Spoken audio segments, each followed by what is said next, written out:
presentation. And welcome dear devotees. Before we begin, in order to ensure removal of all obstacles, we'll perform Mangalacharan, auspicious invocations. Most of us know these verses. You can kindly sing along with me. Om Ajnana-timirandhasya Jnananjana-shalakaya Chakshurunmilitam yena tasmai Shri Gurave Namaha.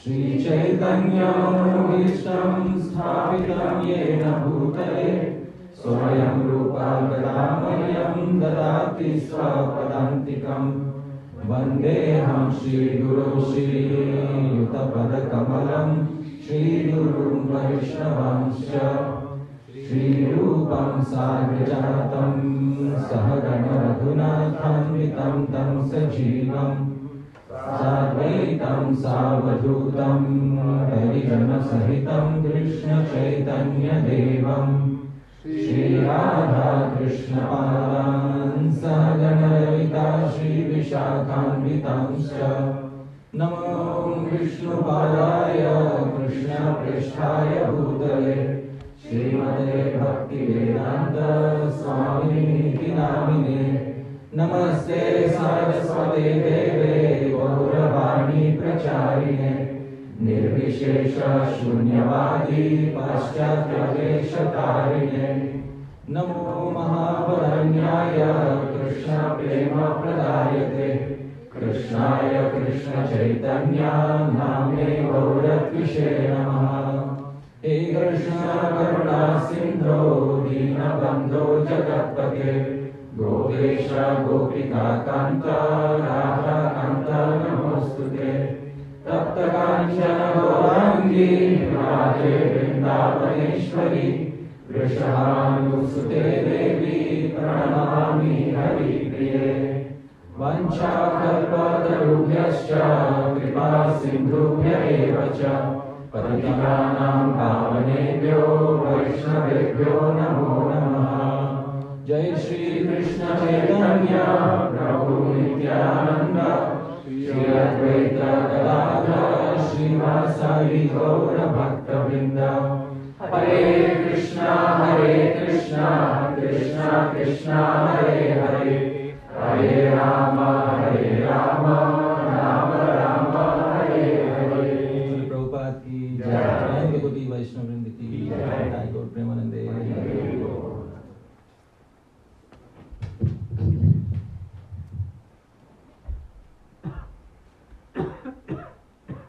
Panchabhihi sah sthathavyam gantavyam panchabhihi sah bhaktavyam na dukkham panchabhihi sah. Panchabhihi sah sthathavyam. If you wish to stay at one place, stay with at least 5 people. That way, if you have an argument with someone, you have 4 other people to talk to. Gantavyam panchabhihi sah. If you travel somewhere, travel with at least 5 people. If you fall into some difficulty, there are 5 people to take care of you. And panchabhihi sah vaktavyam. If you want to speak something, there should be at least how many people? 5. Oh my goodness, so many are here. So na dukkham panchabhihi sah. There's absolutely no unhappiness. There's all joy if at least 5 are present. And what to speak if more than 50 are present. My joy is multiplied hundreds of times. Thank you dear devotees for kindly being present here. Simply by your presence, the entire event is successful. Otherwise, what would I have done here alone sitting, dear devotees? They wouldn't even have given me a mic if I would be sitting here alone. They know my value is only when all of you are present. So you know my weakness. My weakness is that I am only successful when a like-minded audience is present. Alright? So dear devotees, all of you are present here and all of you are of utmost importance in the success of what I have to say. Thank you so much for kindly being present here. I am very grateful to each and every one of you. Dear devotees, we are continuing the series on the fundamentals of Shri Krishna Smaran. These are only the fundamentals. Believe me, there are entire manuals written on Shri Krishna Smaran, and that cannot be covered in a 3-part seminar. Therefore, I am very honestly naming it the fundamentals of Shri Krishna Smaran. Yesterday we saw how Shri Krishna Smaran is defined by our previous acharyas, and how Shri Krishna Smaran is also a part of Vaidhi Bhakti, daily regulated practice of Bhakti. It is not something which is to be done only after a certain stage in life. In fact, you can do it every morning, and Maharaj did a surprise check today, and we found out that 10% of the students have passed. So the remaining students have to give the exam again tomorrow. So I hope that tomorrow morning, Bhagwan will remind all of us that you have to remember. Bhagwan will remember us and remind us that you have to remember me. Wake up, Hari Parshad. You have to remember me.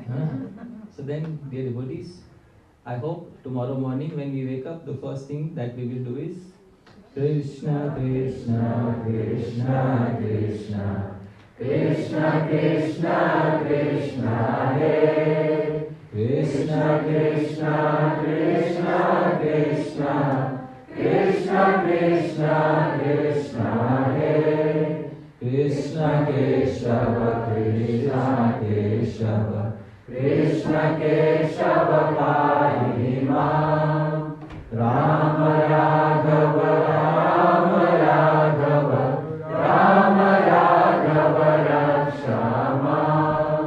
This is basic level 1, and then further advancement to level 2 is when we are able to recollect that verse. Alright, we showed a verse yesterday. I will sing that verse. Those of you who know the verse, sing along with me. Jayati Janani Vaso Devaki Janma Vado Yaduvara Parishad Svai Durvirasyanna Dharmam Sthirachara Vrijinagna Susmitam Shri Mukhena Vrajapura Vanitanam Vardhayan Kamadevam. So this is level 2. The devotees, gradually we are progressing from level 1 to level 2. It is all very sweet. Shri Krishna Smaranam, very sweet. You can have your assorted box of selected chocolates of Smaranam every morning. So think of it as an assorted box of chocolates, and you can make your own personal selection and have it every morning, and you can also change from time to time. Alright? Now I want a different verse, not Jayati Janani Vaso. I'll have another verse now. Alright? No problem at all. Dear devotees, we are on the path of Smaranam, and when we remember a beloved, actually speaking, in loving Smaran, there are no fixed rules and regulations. But just to encourage devotees on the path, rules and regulations are given. Just as a person who's unable to walk properly, they give some walking, support. So that is given for a person who's unable to walk, but when a person is finally able to walk by themselves, then they can select whichever direction they wish to walk in. Please look at it in this way, and in this way, dear devotees, our Smaran will become much more effective. Sri Rupa Goswami is going to ask a very important question. Yesterday we had a sort of a battle between two limbs. Which were the two limbs, dear devotees? Sankirtan and Smaran. And actually it's not exactly a battle, but it is presented in some way like that in the Brihad Bhagavatamritam. Some sort of a tension between Smaranam and Kirtanam is obviously shown in the Brihad Bhagavatamritam, and we could see that by the statements of the Navayogendra and Shri Pipalayan, and by the statements of the residents of Vaikuntha. Obviously this is because devotees like to take sides, and devotees also like to lobby. Kirtan is the best, Smaran is the best. Dear devotees, today Maharaj spoke of limbs of bhakti. How many limbs of bhakti did Maharaj mention? 9. In actuality, how many limbs of bhakti are there? See, there is no consensus even on this simple point. How many limbs of bhakti are there? Unlimited. Srila Rupa Goswami path is defined. Alright. So I told you all masala is not garam masala. Alright? This is a living proof of that, dear devotees. All of us have different answers already in our mind. And there's a very famous quote by an American movie producer, that if two people think exactly the same things at the same time, then you don't need two people. Yes. You need actually only one person. So it's very obvious that all of us are going to have different answers, yet we have respect for the answer that Sri Rupa Goswami has given. So let's find out how many limbs of bhakti are there in the direct words of our Srila Rupa Goswami Prabhupada, who 64, alright? Somebody is still vouching for 64, let's say. If Sri Rupa Goswami agrees with them, please repeat after me. Hari Bhakti Vilasesya Hari Bhakti Vilasesya Bhakti Rangani Lakshasha Bhakti Rangani Lakshasha Kintu Tani Prasiddhani Nirdishyante Yathamati Hari Bhakti Vilase, we can recognize he is speaking about a literature. Which literature is that, dear devotees? Hari Bhakti Vilas. Asya, of this lady, because Bhakti is not masculine, Bhakti is feminine. So Asya, for this Bhakti, Bhakter, Asya Bhakter, this Bhakti has Angani, limbs. How many limbs? Lakshasha. In Hari Bhakti Vilas, there are millions of limbs of Bhakti described. The devotees, would you like to know some of the millions of limbs of Bhakti? Yes. Following Nirjala Ekadashi is one limb of Bhakti. Doing Kirtan on Nirjala Ekadashi is another limb of Bhakti. Doing circumambulation of Bhagwan's temple on Nirjala Ekadashi is the third limb of Bhakti. I hope you are able to understand. In this way, you take permutations and combinations of the various limbs of Bhakti described in Hari Bhakti Vilas, you will end up with millions. So Lakshashaha, by the millions. Kintu, however, since this is not Hari Bhakti Vilas, since this is Bhakti Rasamrit Sindhu that he is writing, Tani Prasiddhani, amongst the millions I am highlighting the Prasiddha. What is the meaning of Prasiddha? The well-known ones. Nirdishyante Yathamati, according to my intelligence. So Sri Rupa Goswami says he is doing it according to his intelligence. In the 64 limbs of Bhakti, some limbs have been repeated twice. Especially at the end, some limbs have been repeated twice so that we can get to an auspicious number. What is that auspicious number? 64. But dear devotees, in actuality, there are millions of limbs of Bhakti. Do we have Gaur Krishna Prabhu here? Or he is at the back? Oh, no Prabhu, you see, I will ask somebody else to know. Okay. Prabhu, can you read the translation of... In the Hari Bhakti Vilas, millions of limbs of Bhakti have been described.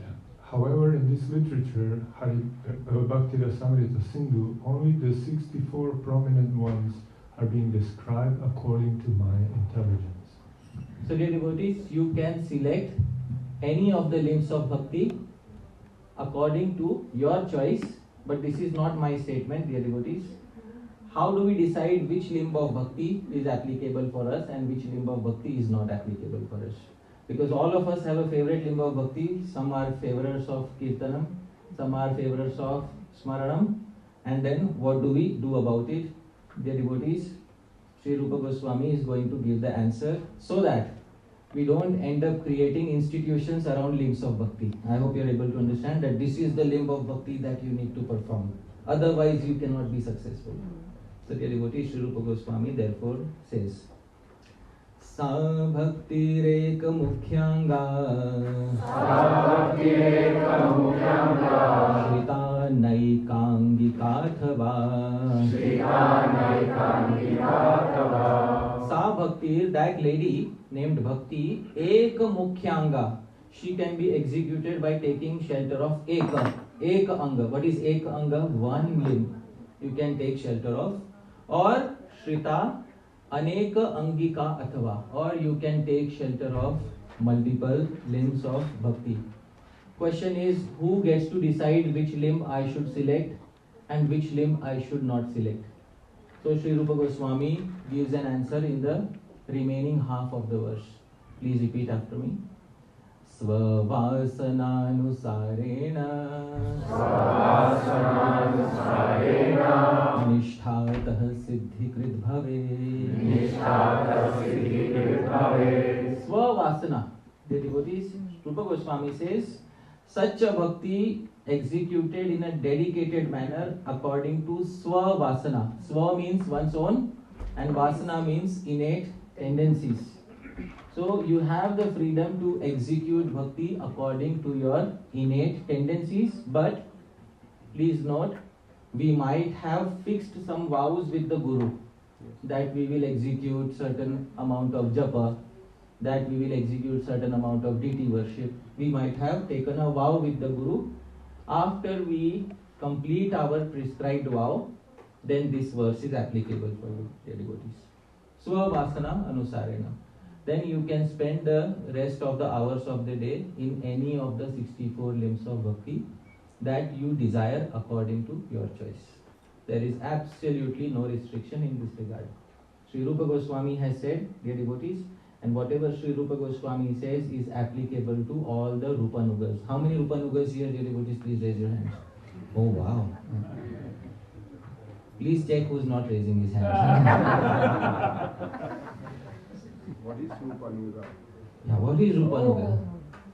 What is Rupanuga? At least a person who, like me, at least theoretically says that I wish to follow in the footsteps of Sri Rupa Goswami, or at least a person who theoretically wishes to follow, or a person who is at least initiated in a lineage which comes from Srila Rupa Goswami. How many here are initiated in a lineage which comes directly from Srila Rupa Goswami? See? So by Diksha already they are Rupanuga, and by our practice also we wish to become Rupanuga Vaishnavas. So this is what he is giving their devotees. When an Acharya gives us freedom like this, he is giving us freedom by putting trust in us. Please try to understand. Here is where the Acharya is putting trust in our capabilities. And when the Guru puts trust in the capabilities of the disciple, actually it is a big responsibility upon the disciple that they will make sure that they will not break the trust of their Guru. Which means they will spend the rest of their day as much as possible trying to execute any limb of bhakti according to their innate desires. So this, dear devotees, is the trust that Sri Rupa Goswami has given you. It's a very good Guru who trusts the disciple, and it's a very good disciple who trusts the Guru. And when there is mutual trust between the Guru and disciple, and both of them live up to the trust, there is nothing as good as it. So this is what Sri Rupa Goswami has gifted us, his trust, and he expects that we will live up to his trust. Otherwise he could have easily said that only execute the first 10 primarily. But no, he has given us the freedom. Dear devotees, therefore, when Sri Rupa Goswami says that you can execute bhakti in any way and it can give you perfection, he also gives examples of devotees who have attained perfection through each of these processes. This verse is in the meter Shardul Vikriditam, same as Shad Goswami Ashtakam. Kindly sing after me. Shri Vishnu Shravane Parikshida Bhavan Vaiyasaki Kirtane. Shri Vishnu Shravane Parikshita Bhava Vaiyasaki Kirtane. Prahlada Smarane Tadangri Bhajane Lakshmi Prathu Pujane. Prahlada Smarane Tadangri Bhajane Lakshmi Prathu Pujane. Akrurastvabhivandane kapipatir dasyetha sakhyarjuna. Akrurastvabhivandane kapipatir dasyetha sakhyarjuna. Sarvasvatmani vedane balirabhut Krishna piresham param. Sarvasvatmani vedane balirabhut Krishna piresham param. Shri Vishnu Shravane, in hearing about Shri Vishnu, one devotee, in hearing about Shri Krishna, one devotee attained perfection. What is the name of that devotee, dear Parikshita. He did not need to perform kirtan in order to attain perfection. He attained perfection simply by Shravana. There are devotees who ask, can I simply hear talks by others because I don't feel inspired enough to speak? Come on the platform and speak. Of course you can attain perfection, but since this is Kali Yuga, please try to do a little kirtan, because please fulfill some Yuga Dharma. Alright? So from time to time, do something to help Sri Chaitanya Mahaprabhu, but otherwise you can also attain perfection through Shravanam. Alright? Then, Vaiyasaki Kirtane, the son of Vyas attained perfection through Kirtan. Who is the son of Vyas? Vaiyasaki. Sukadeva Goswami is Vaiyasaki. He attained perfection through Kirtan. Prahlad Smarane, and who attained perfection through Smaran, dear devotees? Prahlad. Prahlad Smaran is so of such high caliber that when weapons were brought in front of him by Hiranyakashipu and he was given a choice, either you accept me as the Supreme Lord, Hiranyakashipu said, or I'll slaughter you using these weapons. In the Vishnu Puran, Prahlad said, Vishnu Shastreshu Yushmasu Mai Chasav Vyavastita. Vishnu is present in the weapons, I can see him. He is present in you and he is present in me. Therefore, by the strength of my word, nothing will happen to me. Prahlad said this and nothing happened to him. So he could see Vishnu even within the weapons that were presented to slaughter him. And dear devotees, it's an established fact that Bhagwan Narasimhadev did not appear for convincing Prahlad. Bhagwan Narasimhadev appeared for whose conviction? Hiranyakashipu. Because who was not convinced that Bhagwan is in the pillar?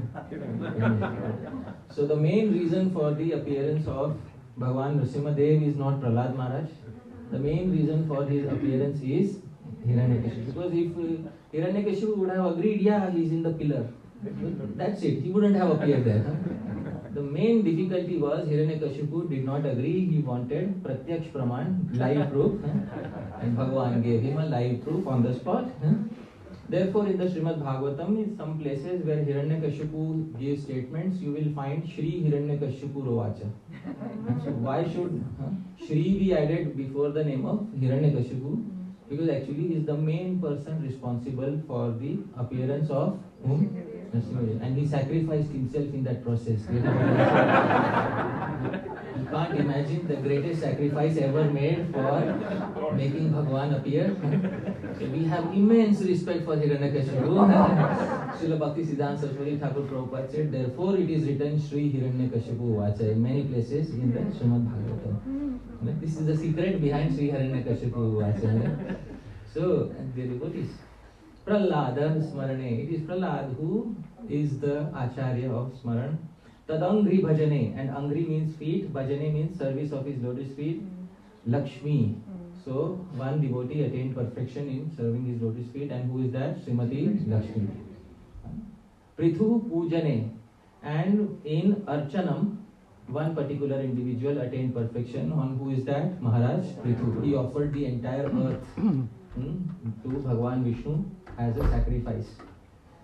Then comes Vandanam, Akruras to Abhivandane, and the best Vandanam was done by whom, dear devotees? Akrura. Do you want to, dear devotees, Maharaj was speaking when Akrura came to Sri Vrindavan. The first thing he did is he rolled around in the dust of Vrindavan, and then Akrura got up and said, and you have to repeat after me, alright? I am the most fortunate. I am the most fortunate. You are the most fortunate? Not I am fortunate, not I am more fortunate, I am the most fortunate. The devotees, there is a very big reason behind why Akrura said I am most fortunate. And the devotee commentator Sri Harisuri explains the reason why Akrura said I am most fortunate, dear devotees. And please hear the wonderful reason why he said that Akrura is most fortunate. When Akrura came to Vrindavan, he saw the dust of Vrindavan, he saw the footprints of Bhagwan. So dear devotees, and he saw the trees which are growing in the soil of Vrindavan.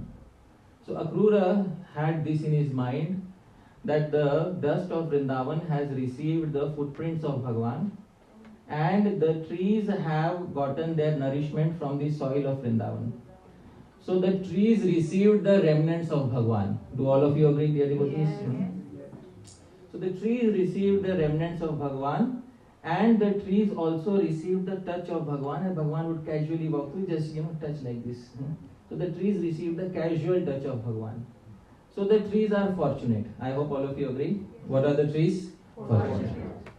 Now, dear devotees, when the trees became overjoyed, they gave out their joy in the form of fruits, and those fruits were eaten by birds and the animals. So the birds and animals received the remnants of Shri Krishna. I hope you are able to understand. So they ate the remnants of Krishna, and dear devotees, Bhagavan would also look at the birds and the animals with his sidelong glance. So Bhagavan would not only touch the birds and animals, he would also give them his sidelong glance. So the birds became more fortunate. What did the birds become? More fortunate. And when the birds became more fortunate, the birds started singing loudly, and this singing entered into the ears of Akrura. When it entered into the ears of Akrura, dear devotees, Akrura received the remnants of Bhagavan. And not only is he going to receive the remnants of Bhagavan, but Bhagavan will also give him that good fortune of touching which he gave to the trees, and the sidelong glance which he gave to the birds and the deer. So Akrura is not fortunate, he is not more fortunate, dear devotees, Akrura is more fortunate. This, dear devotees, is the secret behind Akrura saying that I am the most fortunate person in the entire universe. So this is Akrura's Tvabhivandane. Akrura is perfected in glorifying Bhagavan. And now we have to change our Lila to Kapipatir Dasya. In Dasya, you cannot find an example better than one personality. Which personality, dear devotees? Kapipatir Hanuman. Can you imagine Sri Rupa Goswami must have tried his best to find an example within Sri Krishna Lila?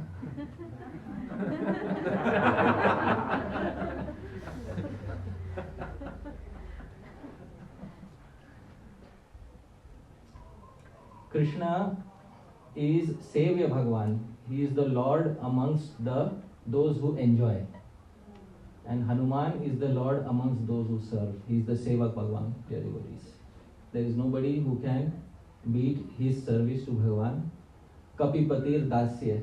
And Sri Rupa Goswami is so honest about it. Yeah, he could have written Uddhav or somebody, and we would have accepted it as it is. But no, we have to be thoroughly honest, because the Srimad Bhagavatam is meant for individuals who are thoroughly honest. So if we are thoroughly honest, we will agree that the greatest amount of seva in Dasya Ras was done by Shri Hanuman. And Sakhya Arjuna, and in Sakhya Ras, the highest was Arjuna. And Sarva Svatma Nivedane, and in offering everything to Bhagavan, even at the expense of his own prestige, even at the expense of his own gurus, of betraying his own guru's order. If there is somebody who gave everything to Bhagavan, there was only one personality, Balir Abhut. Who was that? Krishnaptir Esham Para. The attainment of Krishna for all of these is the highest, because they perfected each process respectively, dear devotees. This is the translation. Prabhu, kindly read the translation. In Shravana, Parikshit Maharaj, in Kirtana, the son of Shri Vyasadeva, in Smarana, Prahlad Maharaj, in Pada Sevanam, Lakshmi-Devi, in Archana, Prithu Maharaj, in Vandana, Akrura, in Dasya, Hanuman, in Sakhya, Arjuna, in Atma Nivedana, Bali Maharaj. All these devotees attain Krishna in the most excellent manner through these respective processes. So this, dear devotees, is how each and every devotee selected a process according to what? Please tell me. According to their own innate desires. Right? Swavasana anusarena. So this, dear devotees, is what Sri Rupa Goswami wishes to imprint upon us. Now, dear devotees, please try to understand. Yesterday we discussed about Smaranam, and Smaranam also has many distinctions within it. Dear devotees, we might be knowing that in the Bhakti Rasamrit Sindhu, in the 64 limbs of Bhakti, Sri Rupa Goswami has kept Sankirtanam separate and Japa separate. Sankirtanam is limb number 33, Japa is limb number 34. Although both in the English language get translated as chanting. But Sankirtanam is chanting audibly so that others can hear. Japa is chanting softly so that only one's own self can hear. This distinction is maintained in the Bhakti Rasamrit Sindhu. Sri Rupa Goswami also gives this wonderful treatment to Smaranam. Limb number 45 is Smriti. Please repeat after me. Smriti. Smriti. And limb 46 is Dhyanam. Dhyana. So you can see how nuanced the understanding of Sri Rupa Goswami is in Bhakti Rasamrit Sindhu. He has separated Smriti, general Smaranam, from Dhyanam, which is intense Smaranam. This is the distinction between Smaranam and Dhyanam. And yesterday we saw level 1 Smaranam. What is level 1 Smaranam? Does anybody remember? Smarana. Yeah, and how do you do that? Just yatha kathanchit, somehow or other, whatever you are easily able to remember, you call it Smaranam. Just see how Sri Rupa Goswami defines Smaranam. This is exactly how Sri Rupa Goswami defines Smaranam. Please repeat after me. Yatha kathanchin manasa sambandha smritiruchyate. Yatha kathanchin. In the Hindi language we say jaise kaise bhi. Somehow or other, in English we say somehow or other. Manasa sambandha. Any contact of Shri Krishna with the mind becomes known as the 45th limb. And what is the 45th limb, dear devotees? Smriti. Also known as Smaranam. Right? So this is the translation. Prabhu, kindly read what Sri Rupa Goswami says about Smriti. Somehow or other, connecting to Krishna through the mind is known as Smriti, Smarana. But Prabhu, if this Smriti breaks while remembering Krishna, is that okay? Please, dear devotee, is it okay if it breaks in between? Yes, obviously it is okay, no problem. There is a statement in the Srimad Bhagavatam, Yena Kena Prakarena Manaha Krishna Niveshe. What is the meaning of Yena Kena Prakarena? Again, somehow or other, even if you get a fraction of a second, try to invest your mind in Shri Krishna. And the moment you are able to invest your mind in Shri Krishna, you are fulfilling the purpose of being a member of the International Society for Krishna Consciousness. The more we are able to do that, the more we are able to fulfill the purpose of being a member of this society. Because a society is not just four walls, a society is also a concept. And that concept is based on the teachings of Srila Rupa Goswami. And we might say that we are within the four walls of a particular temple which we call the International Society for Krishna Consciousness.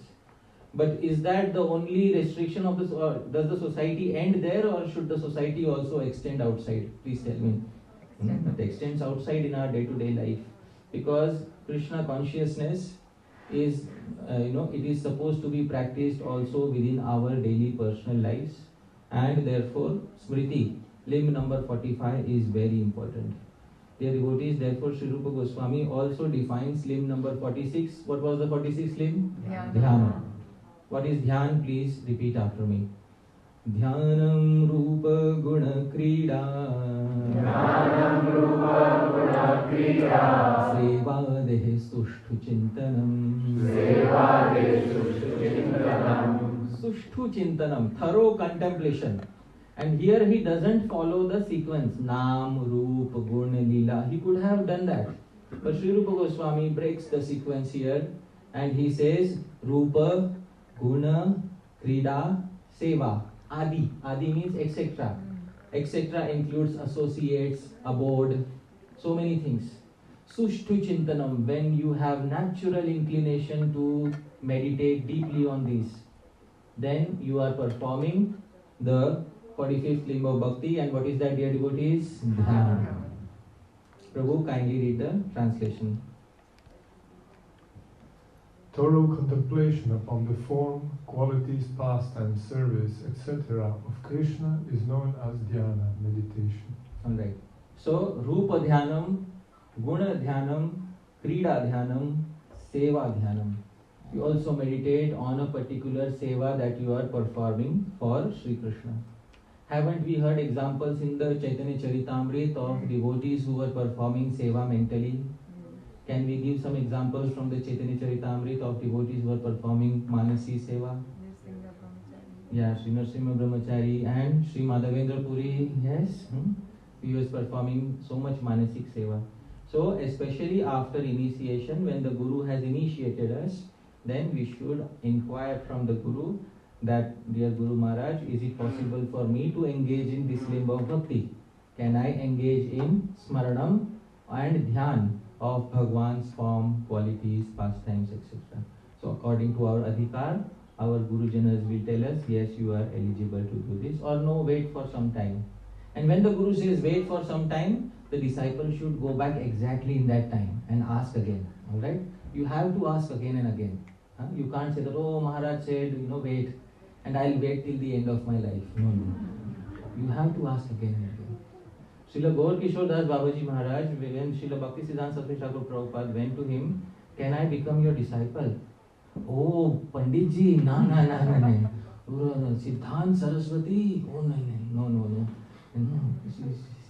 I am Gaur Kishore Das Babaji. How can I accept you as my disciple? You are very learned Vidwan. You go to some Jyotish Shastri or some big learned person. There are so many in Gaudiya Vaishnavism. You go to them. Why have you come to this ragged Babaji? Then he came second time. But I don't know so much Shastra. You are Siddhanta Saraswati. Actually, you teach me something from. Why are you? Then he came third time, and this time with a threat. If you don't initiate me, then I will give up my life. My father, Srila Bhakti Thakur Mahasaya, has told me that this personality is the one whom you should take Diksha from, because his character is pure and he knows the conclusions of all Vaishnava Shastras and he lives up to it. So if you don't initiate me, I will give up my life today. Acha, okay.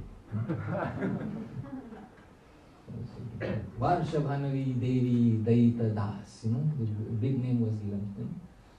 So, dear devotees, it's very important to continue to ask the Guru. Alright, I am telling all of you because sometimes we forget to ask the Guru. So, it's very important to continue to ask the Guru. You may call it pestering, transcendental pestering. Alright, but it is very important to get those permissions from the Guru. But we should also understand, if the Guru is asking us to wait, why is the Guru asking us? Are they asking us because there is something lacking in us?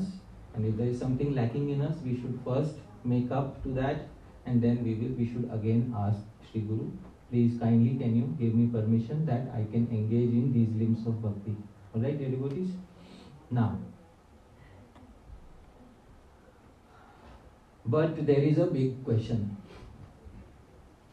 How do we know if what we are remembering is imagination? Please raise your hands. How many of us have this doubt in our mind? Smaranam is just imagination of the mind. There is nothing divine about it because it's just a figment of your imagination. And you may ascribe some divinity to it, but actually many times the mind says it is just a figment of imagination, isn't it, dear devotees? So, the doubt is, what is the difference between genuine Smaran and imagination? And I will answer with another question. Usually I don't like to answer a question with a question, but this time I am going to ask a question in reply to a question. And what is the difference between uttering genuine Naam and uttering empty syllables? Please tell me. There are 3 candidates in front of you chanting Hari Naam. Please tell me how many of them are chanting genuine Naam and how many of them are uttering empty syllables.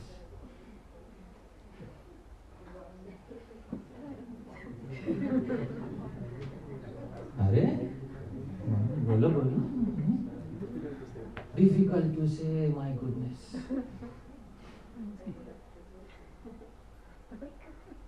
It's very difficult.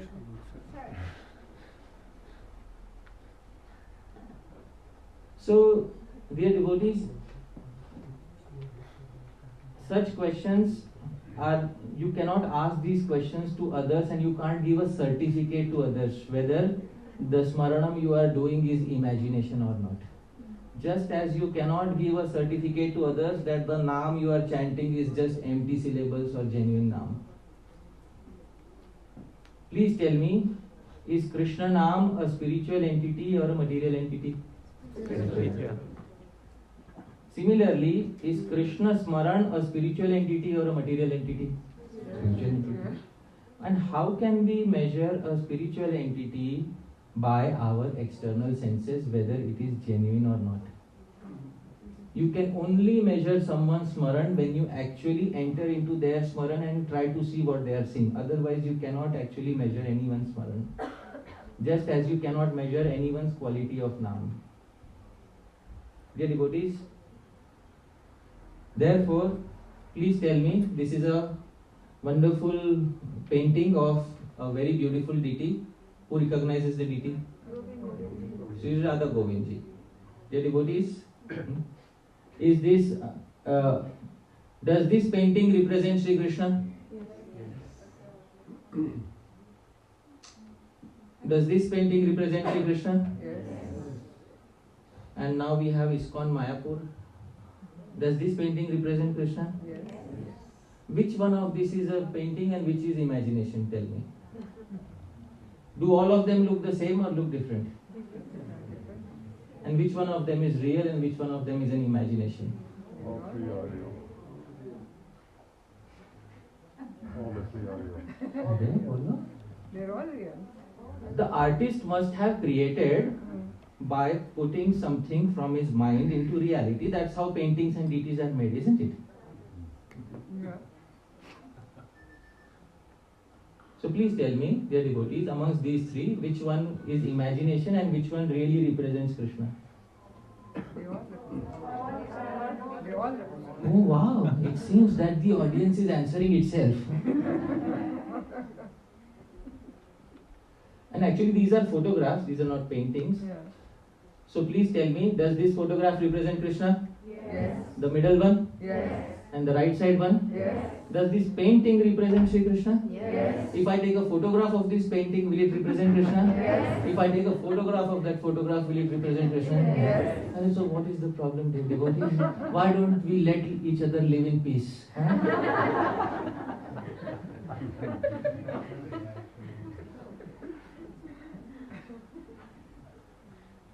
So, dear devotees, therefore, just as we cannot distinguish between genuine Naam and Namakshar, it is up to Bhagavan to distinguish that. Similarly, we cannot distinguish if somebody's Smaran is genuine or not. It is up to Bhagavan to make that distinction and Bhagavan to make any corrections. Therefore, the deciding factor is given by Sri Rupa Goswami. Please repeat after me. अतः श्री कृष्ण नामादि न भवेद् ग्राह्यमिन्द्रियैः सेवोन्मुखे जिह्वादौ स्वयं एव स्फुरत्यदः. Actually speaking, dear devotees, we cannot utter Shri Krishna's name with our tongue. It's a fact. We cannot utter Shri Krishna's name with our tongue. Because Bhagavan's Naam is a spiritual entity and the tongue is a which entity? How can you grasp a spiritual entity with a material sense organ such as the tongue? It is impossible. Na bhaved grahyam indriyai. So actually speaking, the answer is that nobody is chanting Krishna Naam, they are only uttering the syllables. But Sri Rupa Goswami says no. Seva unmukhe hi jihvadau. But if somebody is inclined to genuine seva, if the inclination is what dear devotees, genuine seva, then Naam voluntarily descends on the tongue, etc. We cannot grasp Naam with our tongue. Naam descends voluntarily on our tongue. I hope you are able to understand. Similarly, we cannot grasp Krishna by our mind. Is it possible to grasp Sri Krishna by our mind? No. Sri Rupa Goswami has said Indriyai, not one sense organ, he has included all the sense organs. So, just as Sri Krishna's name cannot be grasped by the tongue, Sri Krishna's image cannot be grasped by the mind. Because the image of Sri Krishna, actual image of Sri Krishna is spiritual in nature, but the mind is what in nature, dear devotees? Material. Since the mind is material in nature, therefore it is impossible for the mind to have an exact image of Sri Krishna. But seva unmukhe, if the intention is genuine seva, then Bhagavan descends on the image that you have framed in your mind. I hope you are able to understand. Bhagavan descends on the image that you have framed in your mind. Bhagavan descends on the naam that you are uttering, syllables that you are uttering through your mouth. This is the most important siddhanta in Gaudiya Vaishnavism related to utterance of genuine naam and genuine Smaran. This is the translation of it. Kindly read, Prabhu. The names, forms, etc. of Sri Krishna cannot be grasped by the ordinary senses. It is only when these senses, his tongue, etc., become inclined to genuine service that these names, form, etc. of Sri Krishna manifest spontaneously on the ordinary senses. Dear devotees, I am going to speak of a concept today, and please hear this concept very carefully. This is perhaps a slightly technical part of the talk, but once understood, then it will give us immense confidence in our Smaranam. Dear devotees, there is a term which Sri Jiva Goswami uses in the 6 Sandarbhas, and this term I am going to speak, please repeat after me, Atidesh.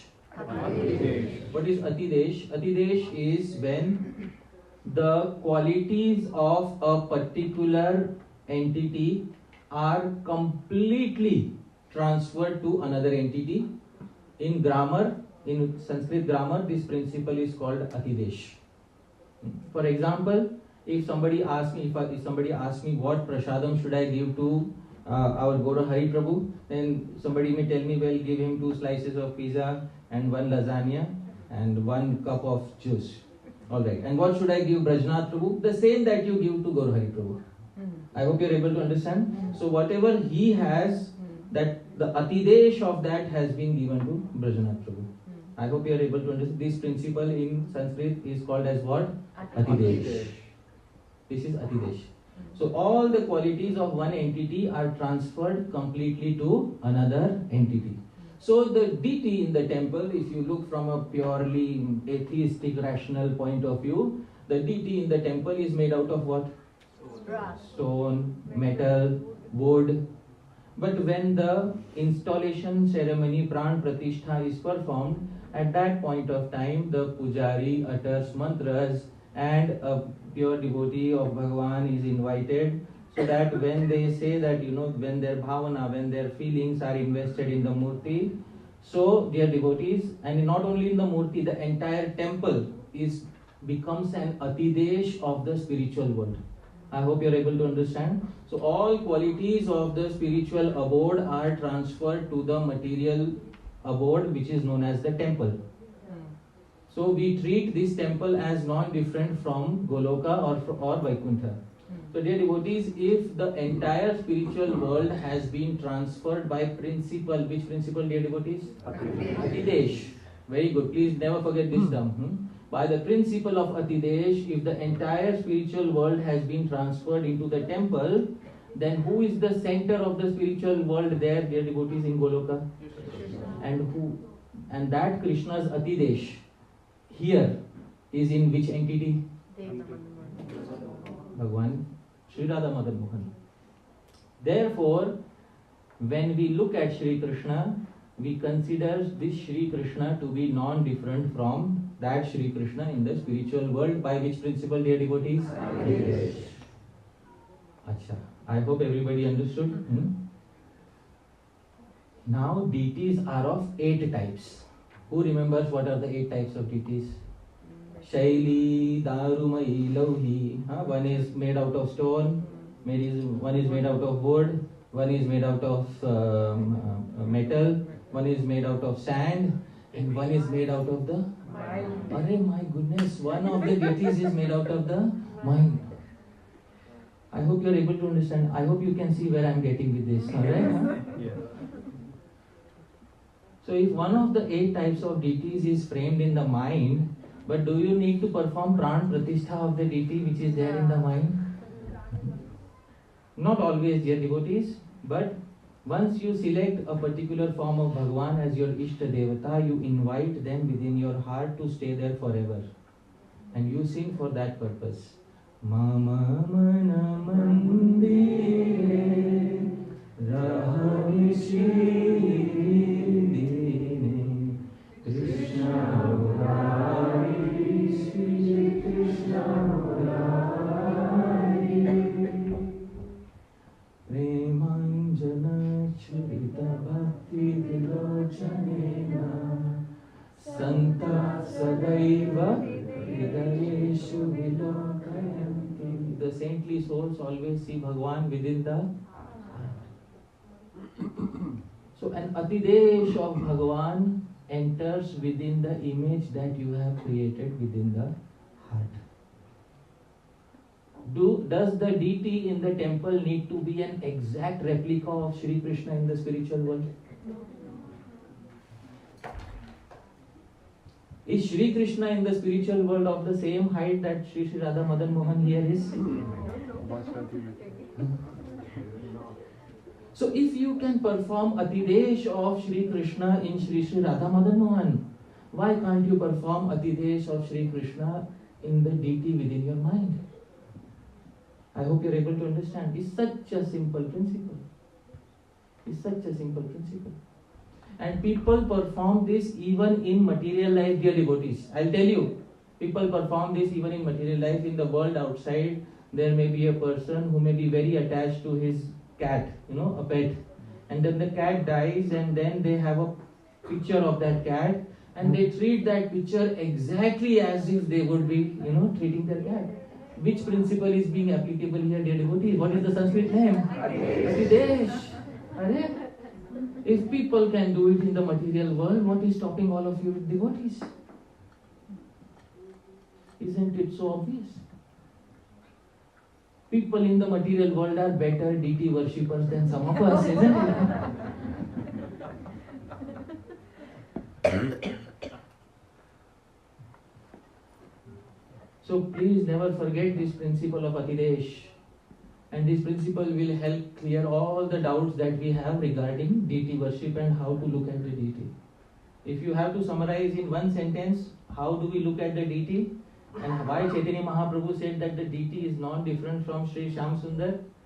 Because in the background we are not just emotional, we also have philosophy behind it, and it can be summarized in one term which we should never forget. And what is that term, dear devotees? Atidesh.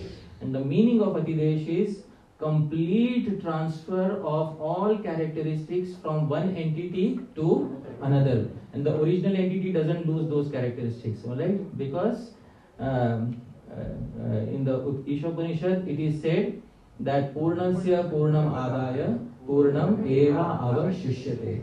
That even if you perform Atidesh from Goloka Vrindavan to Goloka Dham, here in Germany, Goloka Vrindavan remains Goloka Vrindavan. Alright, so this, dear devotees, is the wonderful principle which we need to understand. Therefore, in the commentary, Sri Jiva Goswami on this commentary explains. Please repeat after me. Shri Bhagavataha Swarupa Shakti Vritti Rupam Ato Aprakritam. Actually, Bhakti is a vritti. It is a function of the Swarup Shakti of Bhagwan. Dear devotees, Bhakti is not a noun. Bhakti is a function. Bhakti is an activity. It is a function of which Shakti? Material energy or spiritual energy? It is a function of the spiritual energy. He says, therefore, Ato Aprakritam. She is completely non-material. Bhakti has nothing to do with the material world. But Kayadi vritti tadatme naiva tatra tatra avirbhutam. She becomes one with the material senses of the sadhaka when she sees that there is genuineness in the sadhaka. I hope you are able to understand.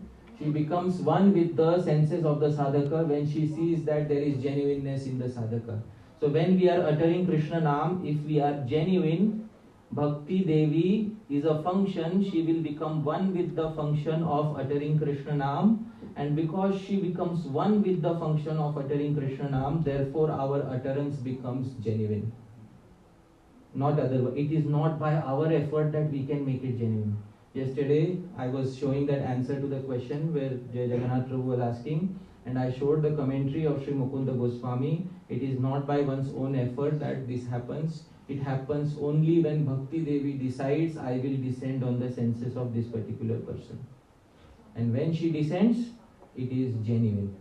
And when she doesn't descend, still we should continue to practice so that someday she will descend on our senses.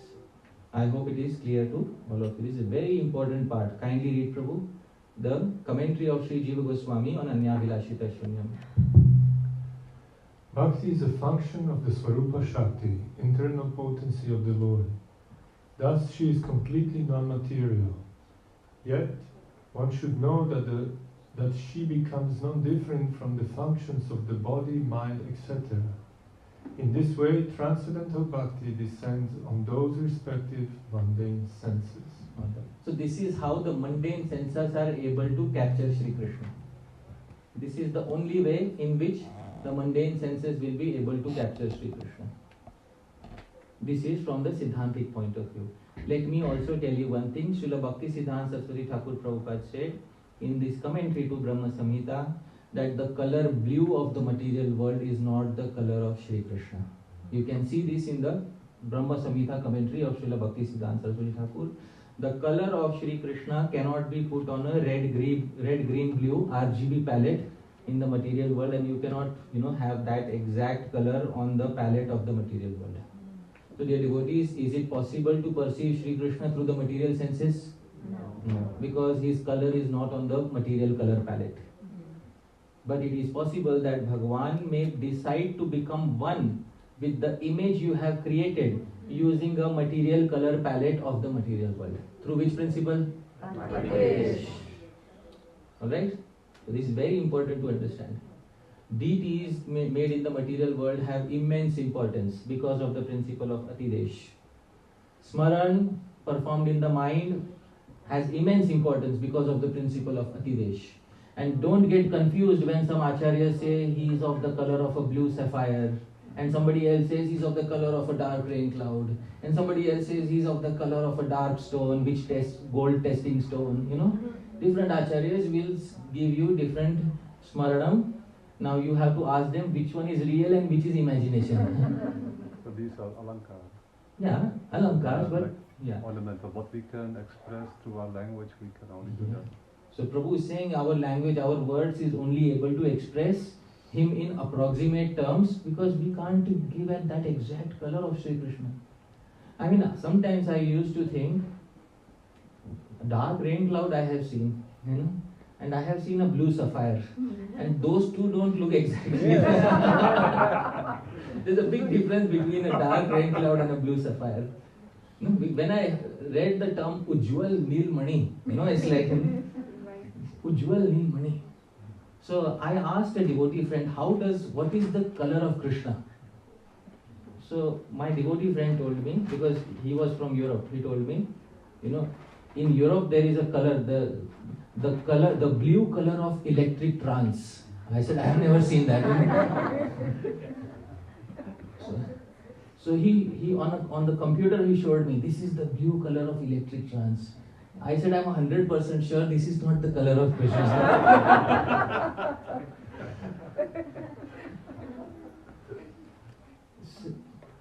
Because he felt it was the most attractive blue color, so he might be thinking that the blue color of electric trance is the color of Krishna. That I can accept. But some places like Kadamba, that is like he has the tamal tree. Some places like a dark rain cloud. Some places like Ujjwal Nilmani. I mean, what is going on? So, please repeat after me. Yadrishi bhavana yasya Siddhir bhavati tadrishi.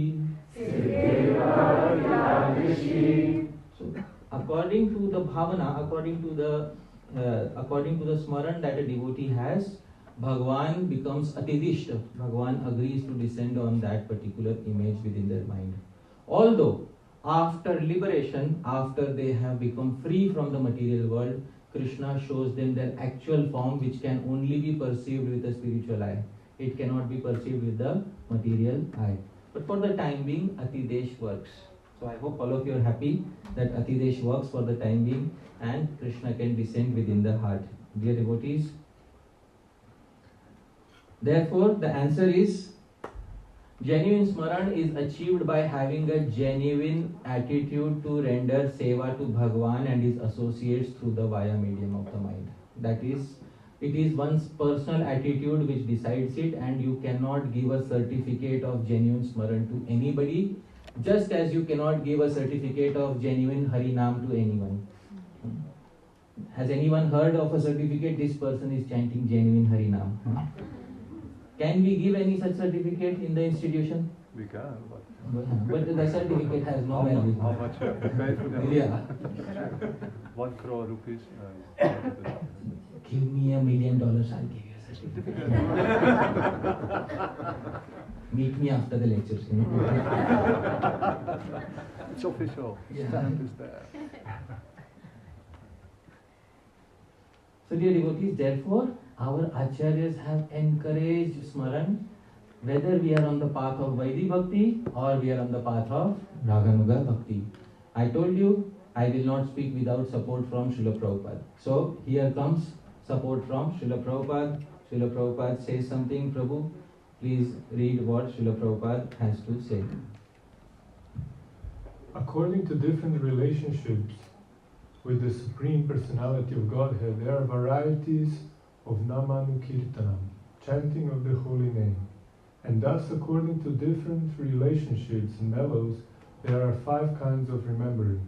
These are as follows. Hey, where did we hear about the 5 levels of remembrance? Shiva Goswami. And who was giving those 5 levels? Shiva Goswami. Shiva Goswami. And who is speaking again about 5 levels, dear devotees? Oh my goodness. Level 1, please read, Prabhu.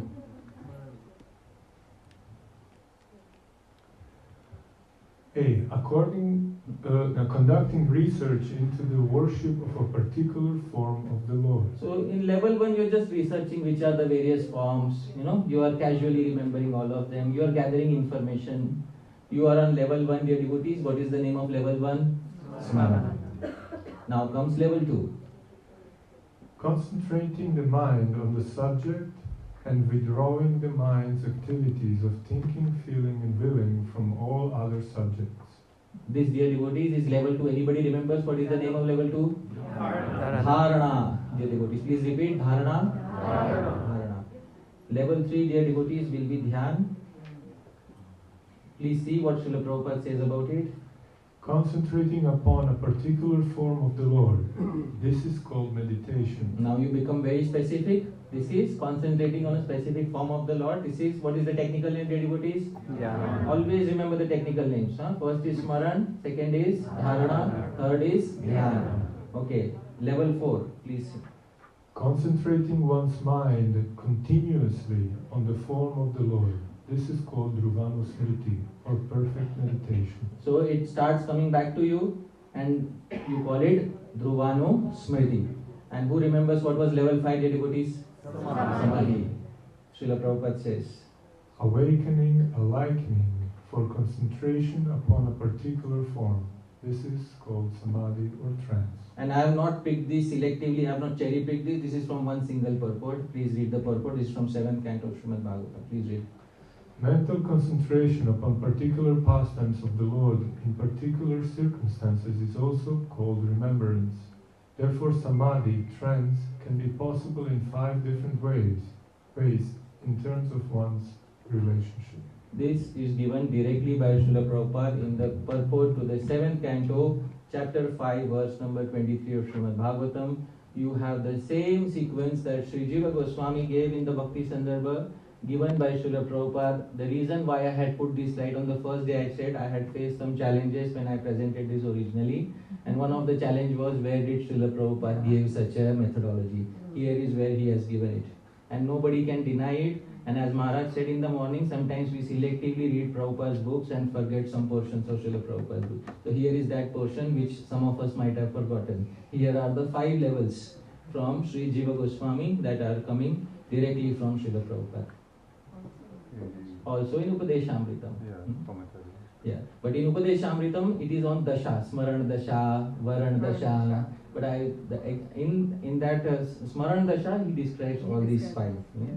But also in another place, because in this place he is giving it as a recommend. The devotee must do like this. So here is where Srila Prabhupada gives it as a recommendation, and this may Srila Prabhupada also gives another recommendation. Prabhu, please read. Concentrating pratasmriti. Concerning. Pratasmriti, remembrance of the Lord in the morning, in the early morning hours known as Brahma Muhurta. One should get up and immediately chant the Hare Krishna mantra, or at least Krishna, Krishna, Krishna, Krishna, Krishna, Krishna, Krishna, Hare. Krishna, Krishna. In this way, one should remember Krishna. Some shlokas or prayers should also be chanted. By chanting, one immediately becomes auspicious and transcendental to the infection of material qualities.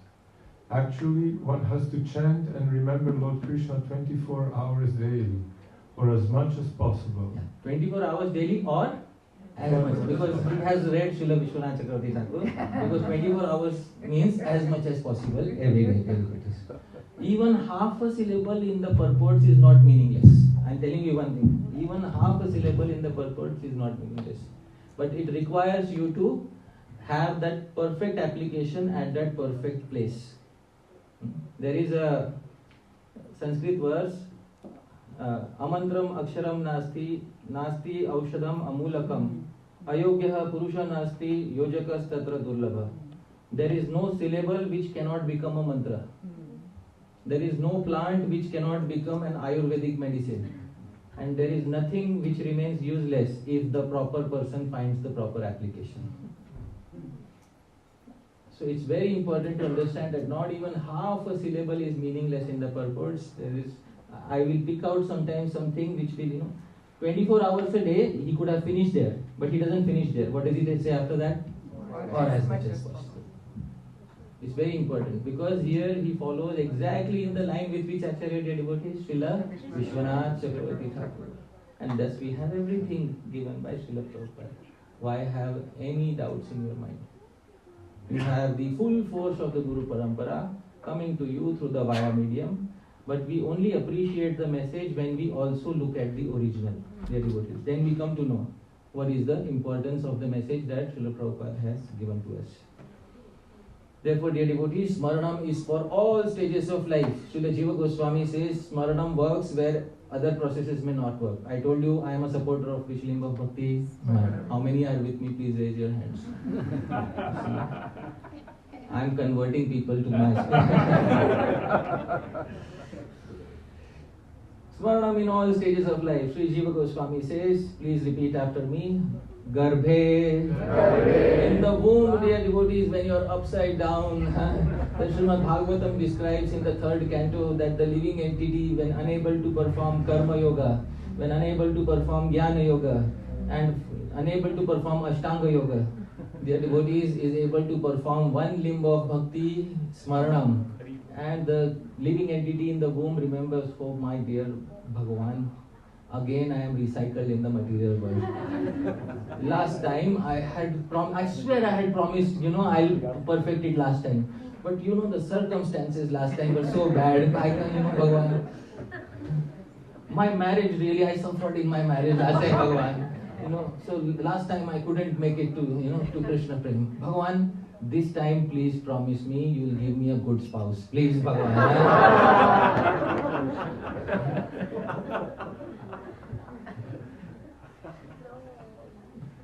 No.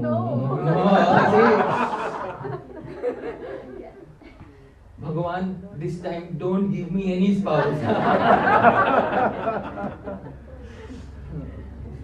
But you never know, after coming out, oh my goodness, living your entire life in loneliness, if only I could have a spouse.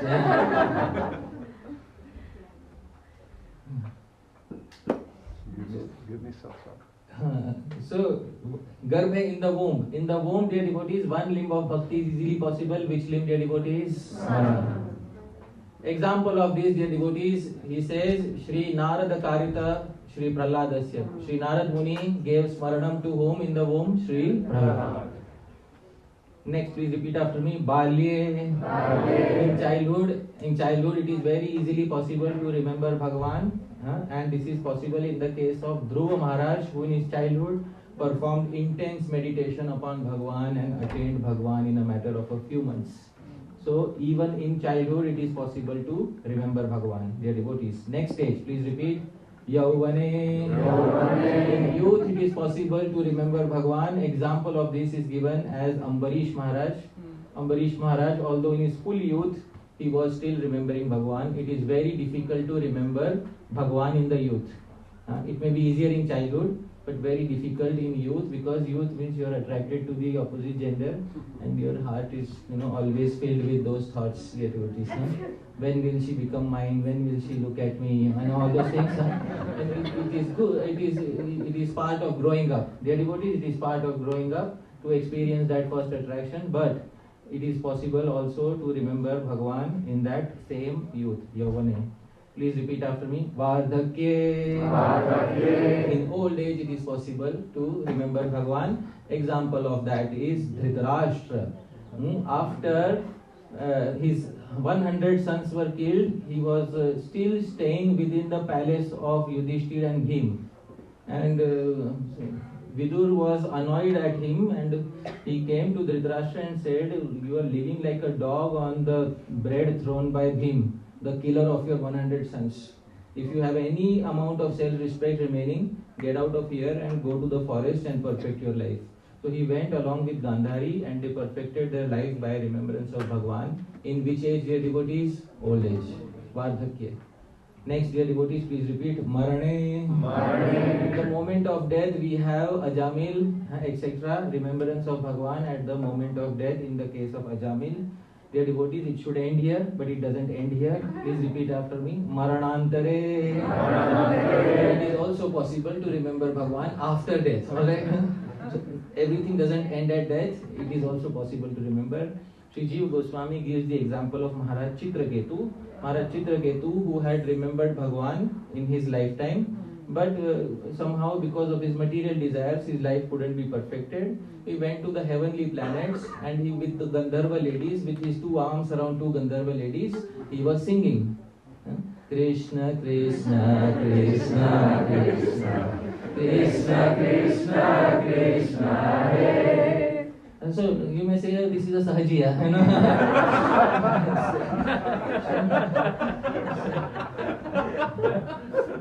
Arey Baba, the rules of earthly planets are not applicable to the heavenly planetary system. Alright? So don't become, don't become attracted to it. Yeah? Some of you may know. Earth is not a good place to perform kirtan. The best kirtan is Krishna, Krishna,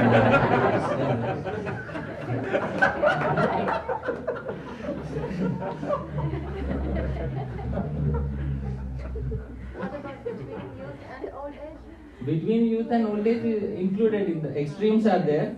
So, No remembrance. you want to separate, say, for midlife crisis?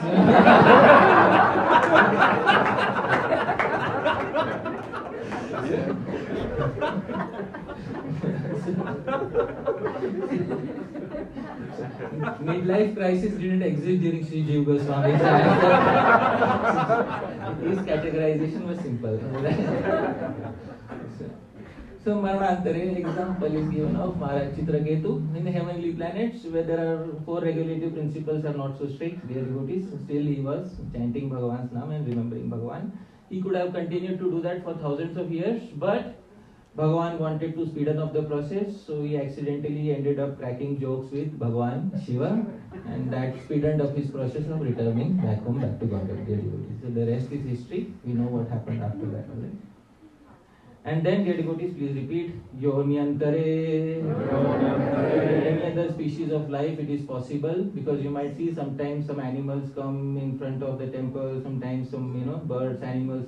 Sometimes you see stories in India. There is a cow who is visiting a temple every day. There is some animal who visits the temple every day. That's because that remembrance from the past life. Gajendra is a classic example of this. He had attained another yoni, another species of life. Remembrance from previous life brought him. Dear devotees, this is the superiority of Smaranam. Please tell me, how many of us are supporters of Smaranam now? Increasing, yeah, that's the purpose, that's the whole purpose, I mean, Followers. can you believe it? The society is named as International Society for Krishna Consciousness, and I have to lobby for Smaranam in it, Ideally, I shouldn't have to lobby for it. People should readily agree that, Smaranam is it. But you see, it's a difficult time. Alright, dear devotees, enough speaking about Smaranam. Let us engage directly in some Smaranam. Alright? Are you prepared to engage directly in some Smaranam? Yes. So, thoda little taste, little drinking, dear devotees. So, it's very important. It will give us that intoxication. Smaran of Nam, Roop, Guna and Lila. In a single verse by Sri Rupa Goswami, in the Padyavali, in the very beginning, Sri Rupa Goswami gives a wonderful verse of his own composition. Please repeat after me. Namo Nalina Netraya, Namo Nalina Netraya, Venu Vadya Vinodine, Venu Vadya Vinodine, Radhadhara Sudhapana, Radhadhara Sudhapana, Shaline Vanamaline, Shaline Vanamaline. Dear devotees, this verse has so many meditations together. Alright? First, please repeat after me. Namo Nalina Netraya, Namo Nalina Netraya. Close your eyes and please try to remember only the lotus eyes. Namo obeisances to he who has eyes as the full-grown lotus petals. Devotees. In the image within your mind, Bhagavan has already performed Atidesh. Although you might be remembering only one characteristic of his face, you are not remembering the entire face. But Bhagavan has already entered within that remembrance. And please repeat after me. Namo Nalina Netraya, Namo Nalina Netraya. Now, as if chewing upon a sugar cane, make each term a sugar cane and chew upon it, and while you are chewing upon it, form that meditation in your mind once again. Namo Nalina Netraya, Namo Nalina Netraya. Could you see the eyes of Krishna? Please raise your hands if you could see the eyes of Krishna. Dear devotees, wonderful. Now, please look at the screen again. This was which Smaran of what, dear devotees? Rupa. This is Smaran of Bhagwan's form. Alright? Now, let's move ahead. Please repeat after me. Venu Vadya Vinodine. Venu Vadya Vinodine. This Vinodi, he takes a lot of delight. Vinodi, he takes a lot of delight in Vadya, in playing the Venu. What is the Venu, dear devotees? So, you just have to draw a little bit under his eyes and you have to draw something else in your mind. Alright? So, please close your eyes and please repeat after me. Venu Vadya Vinodine. Venu Vadya Vinodine. So, dear devotees, this is a remembrance of Bhagwan's guna. Please look at the screen. Obeisances to him who delights in playing the flute. This is a remembrance of his guna. Now, dear devotees, a remembrance of his Lila. Alright, please repeat after me. Radhadhara Sudhapana, Radhadhara Sudhapana, Shaline. Shaline. The devotees, Shaline, he is habituated, he is expert in drinking the sudhapana, in drinking the nectar which emanates from the lower lip of Sri Radha.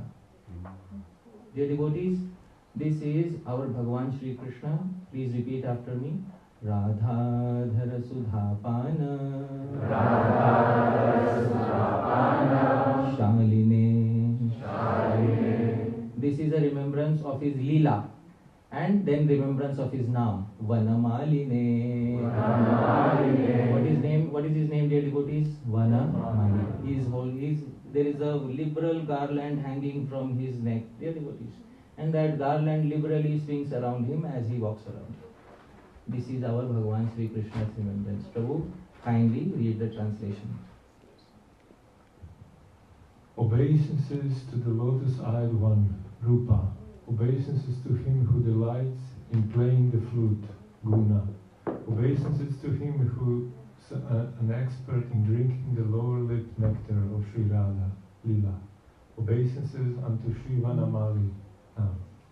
You have Naam, Roop, Gun, Lila in a single Anushtup verse, a verse of 32 syllables.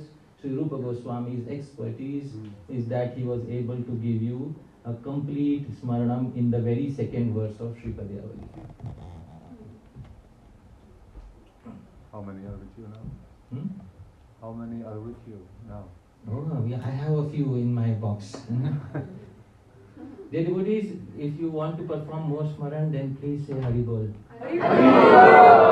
So dear devotees, some more Smaran has to come because it's very important that we perform this Smaran. Let's focus more on the roop of Bhagavan, dear devotees. This verse is from the Padyavali. It is originally by a devotee poet named Shri Sharadakar. Sri Rupa Goswami has compiled it in his Padyavali. The meter is Shardula Vikriditam, same as Shad Goswami Ashtakam. Can we sing together, dear devotees? Yes. Let's sing together.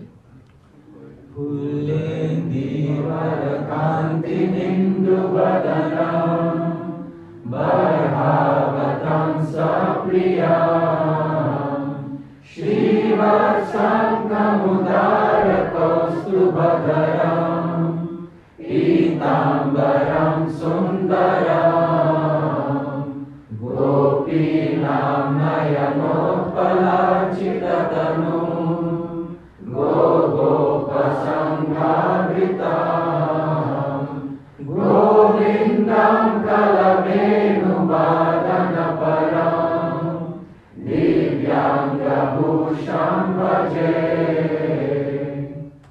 Pulla Indivara Kantim. Dear devotees, his effulgence is like the full-blown blue lotus. Induvadanam, his face looks exactly like the full moon. Varhavatam sapriyam, he liberally likes to pick up peacock feathers fallen down and put on his head. Dear devotees, you can easily imagine his libertine personality. Does anybody know what is the meaning of a libertine? There is an English term, libertine. A person who easily, who's easy in talking to ladies. I hope you are able to understand. That is the meaning of a libertine. So that personality you have to have in your mind. So while walking, he is very confident in his walk. He is very confident in his talk. While walking, he casually picks up Barhavatam, peacock feather, and he ties it around. And that function of tying around is also looked upon by the gopis because everything that he performs is immensely enchanting to their mind. The devotees, Shri Vatsankamudara Kaustubhadaram, and that liberal Kaustuva, it hangs liberally from his neck. As he walks, it swings around, and looking at that is like a hypnotic pendulum, the devotees. Pitambaram Sundaram, he wears that beautiful silken cloth. My goodness, from where he got it, you don't know. Gopinam Nayanotpalachita Tanum, this is the most important term. His Tanum, his form is worshipped by the lotuses of the eyes of the gopis. His form is worshipped by the lotuses of the eyes of the gopis. And Gopa Sanghavritam. He hides himself in a group of cows and cowherd boys. Although he's a big libertine. And you can search this term on the dictionary, dear devotees. There is a term in the English language, libertine. So Gopa Sanghavritam. He casually walks amongst the cows and the cowherd boys. Govindam. His name is Govindam. Kalavenu Vadana Param. Confidently plays a soft, sweet tune on the flute, without being bothered about who is attracted to him. He goes about his own task. Devotees. Divyang Bhusham Bhaje, carrying so many ornaments around him, I worship that person in my heart. I told you, dear devotees, there are two types of kavya. Drishya, which you see on a stage, and Shravya, which a speaker has to create in your mind. So I am trying to create some images, dear devotees. I don't know how successful I am. Very successful.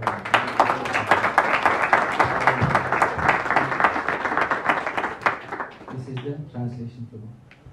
I worship Lord Govinda, whose complexion is the color of a blooming blue lotus flower, his face is like the moon, who is fond of wearing a peacock feather crown, who bears the mark of Srivatsa, who wears a grey kastuba jam, who is dressed in yellow garments, whose handsome form is worshipped with offerings of the lotus flowers that are the gopis' glances, who is accompanied by a host of Surabhi cows and gopas, who is fond of sweetly playing the flute, and whose transcendental body is decorated with glittering ornaments. It's a very wonderful meditation, dear devotees. Can you, even in your minds, think about that wonderful full moon night, and if you're walking on the banks of the Yamuna, suddenly this person comes out of the Yamuna fully drenched in water. He comes out on the banks and he puts his hair around, ties his hair around, and then puts a peacock feather around his head, dear devotees. Never look at that person. That is a warning, dear devotees. Never look at that person. If you want to be happy. Yeah, if you want to be happy, never look at that person. Never look at that person. So it's very important to fall in love with that person. And don't worry if your Smaran is imagination or not. Have a genuine desire to love him. Have a genuine desire to love him. And by which principle, dear devotees? He will descend within your Smarana. This was, dear devotees, Rupa Smaranam. I hope you were able to visualize some of this form. Then we will go to Guna Smaranam, Krishna's qualities. Now this form is giving a, Srimati Radharani saw that form. My goodness, this person, he was taking a bath in the Yamuna. When he came out of the Yamuna is already, dark in colors, dark crystals. And when he came out, it was as if blue crystals are coming out from dark crystals. My goodness, I looked at him and I don't know what is his name. She saw him for the first time, and then she came back home, and then she's asking her Sakhi to draw paintings of him. And Maharaj said, how many paintings did she draw? Many. Thousands. Nah, not this one. Not this one. Not this one. Yeah, this one. This one looks somewhat like him. The devotees, then she ended up saying something which Sri Rupa Goswami describes in Vidagdha Madhavam. Same meter, dear devotees, let's sing together. Ekasya shrutameva lumpati matim Krishneti namaksharam Sandronmada paramparam apanaya Vyanyasya vanshikala Esha snigdha ghana jyotirmanasi me Lagna sakrit vikshana Kashtan vik purushatrayera virabhu Manye priti shreyasi. She came home and she she is telling to her friends, Lalita, Vishaka, I don't know what is happening to me. Ekasya shrutameva lumpati matim. That day you spoke one name. Krishna. Please speak the name. Krishna. Lumpati matim. I lost my mind after hearing that name. I don't know what happened to me. I don't know. Krishneti namaksharam. I don't know who Krishna is, because she has not related the name to the person till now. She has seen him for the first time only. So that day you spoke the name Krishna, I don't know, I lost my mind. And another fine day I was walking through the forest and I couldn't see who it was. I didn't see his form, but Vamshikala, I heard soft flute playing. And Sandron Madha Parampara, I started swooning in my heart. I don't know what happened to me. That was person number 2. And Esha Snigdha Ghana Dyuti, that day on the Yamuna, that I saw, my goodness. I cannot forget him coming out of the water, pulling his hair back, and then tying his hair around and putting a peacock feather into my back. I am not able to understand. Kashtam dhik purushatraye ratirabhut. I am, alas, at the same time I am attached to 3 different men. One whose name is another who was playing on the flute, I couldn't see him, and the third one who came out of the waters of the Yamuna, whose painting you have drawn here. Kashtam dhik purushatraye ratirabhut. I am supposed to be a chaste lady who is supposed to get married, but here I am simultaneously attached to how many people? Manye Mriti Shri. I think death is better than living in this way. It's better to die than to live in this way. Here is the translation. Hearing the name Krishna of a particular man causes me to lose my mind. Another man plays his sweet flute and causes me to become maddened. There is also a third man whose dark cloud-like complexion has become fixed in my mind. Alas, fee on me. I am a chaste lady, yet my mind is attracted to 3 different men. I think death is preferable to living this way. This, dear devotees, is Remembrance of Bhagavan's qualities by Srila. Dear devotees, I will not leave you in sadness, alright? Madhuriyana samapayat. So, we should end with something happy. There should be Smaranam of Lila. And last time I had told this Lila and I want to see how many have practiced it. So I am telling it again here this time, dear devotees, alright? One fine day, Sri Radha always wanted that when she is walking on Govardhan, he should come and stop her. And he should come and stop her, and there should be some exchange, a fiery exchange of words. So one fine day he fulfilled her desire while she was walking in Govardhan. Around Dangati, he was hiding behind the bushes, and when she came, dear devotees, suddenly he came out and said, "Stop."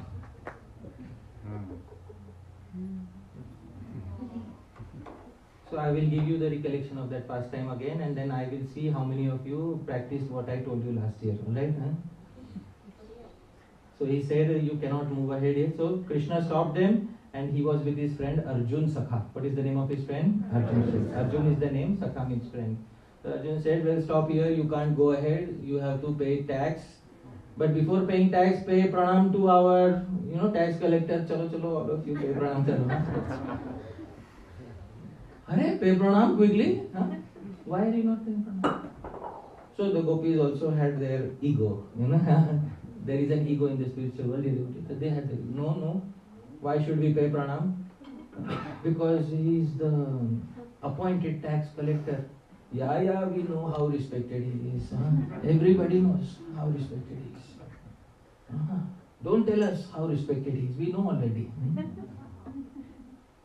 We cannot pay obeisances to him. Why? Because we have taken a vow today. What vow? Paurnamasi Devi has told us that you have to take all of these, in their pots they are carrying all of this milk, ghee, yogurt to the fire sacrifice of Bhaburi Muni. So we are also under a vow and we cannot pay obeisances to anybody else. Acha? Then Arjun Sakha said, but our toll collector has also taken a vow.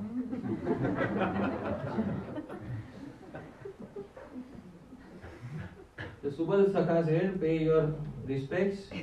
She said, we cannot pay because Purnamasi Devi has told us, and we will only pay obeisances to a Dvija, twice born. By that time, Krishna's thread ceremony has not happened. The devotee's thread ceremony happened after he went to Mathura. So his thread ceremony, so he is not a Dvija also. That you are not a Dvija. Why should we pay obeisances to you? That, get out of the way. Alright? So then the devotees, Arjun Sakha said, our toll collector has also taken a vow today, and you have also taken vow, he has also taken, so like-minded, huh? So we will have a deal. What deal? First you pay obeisances, then we will pay obeisances. Latter part is not going to happen, huh, dear devotees? You have to be very careful in your dealings with this person, huh? Because very crooked person. So dear devotees, he will trick you into his words. So then Lalita Devi asked, and you have to speak what Lalita Devi said. Please repeat after me. What vow? What vow? Very thoda loudly. What vow? What vow? Yeah, that was the mood with which she said. It's not like, Gaudiya Vaishnava, what vow? Not like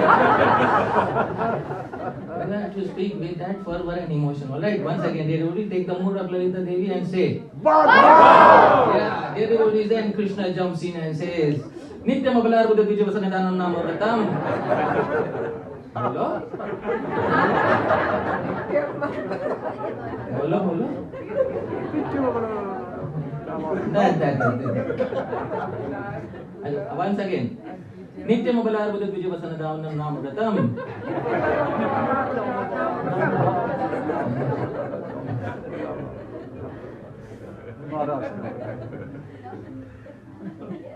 How will you defeat Krishna if you have to practice every day?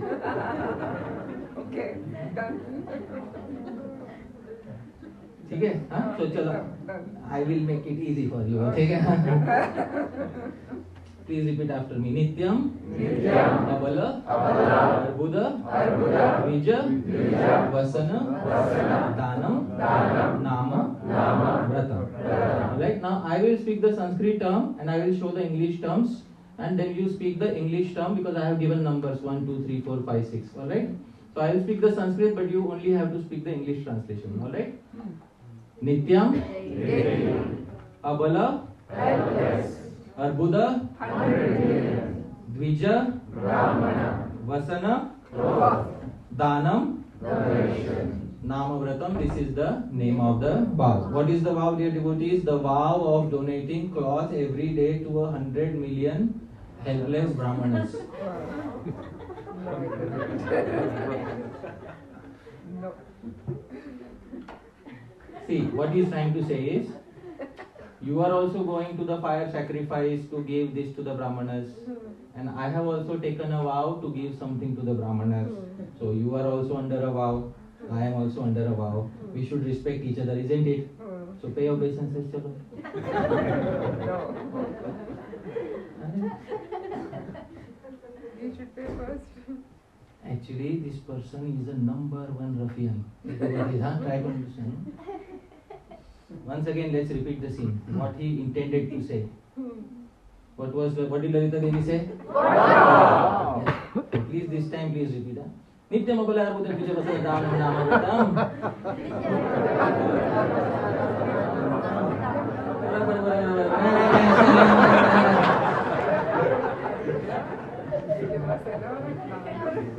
This is not how it is going to work.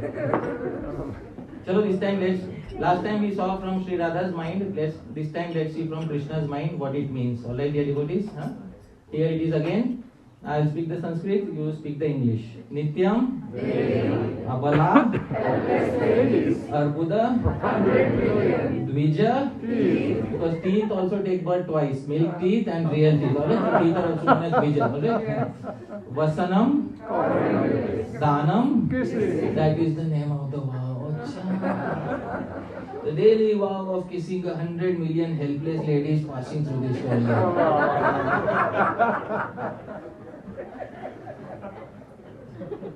This is Sri Rupa Goswami's Dan Keli Kaumudi. You can imagine what Sri Raghunath Das Goswami would have gone through when he, read this.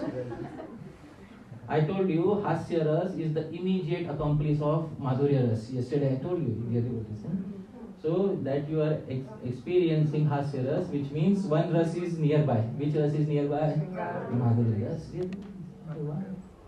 What reply do you give to such a person? Only gali, you know. You can give an abusive word, and that will satisfy your heart, and they do that in Sri Vrindavan, dear devotees.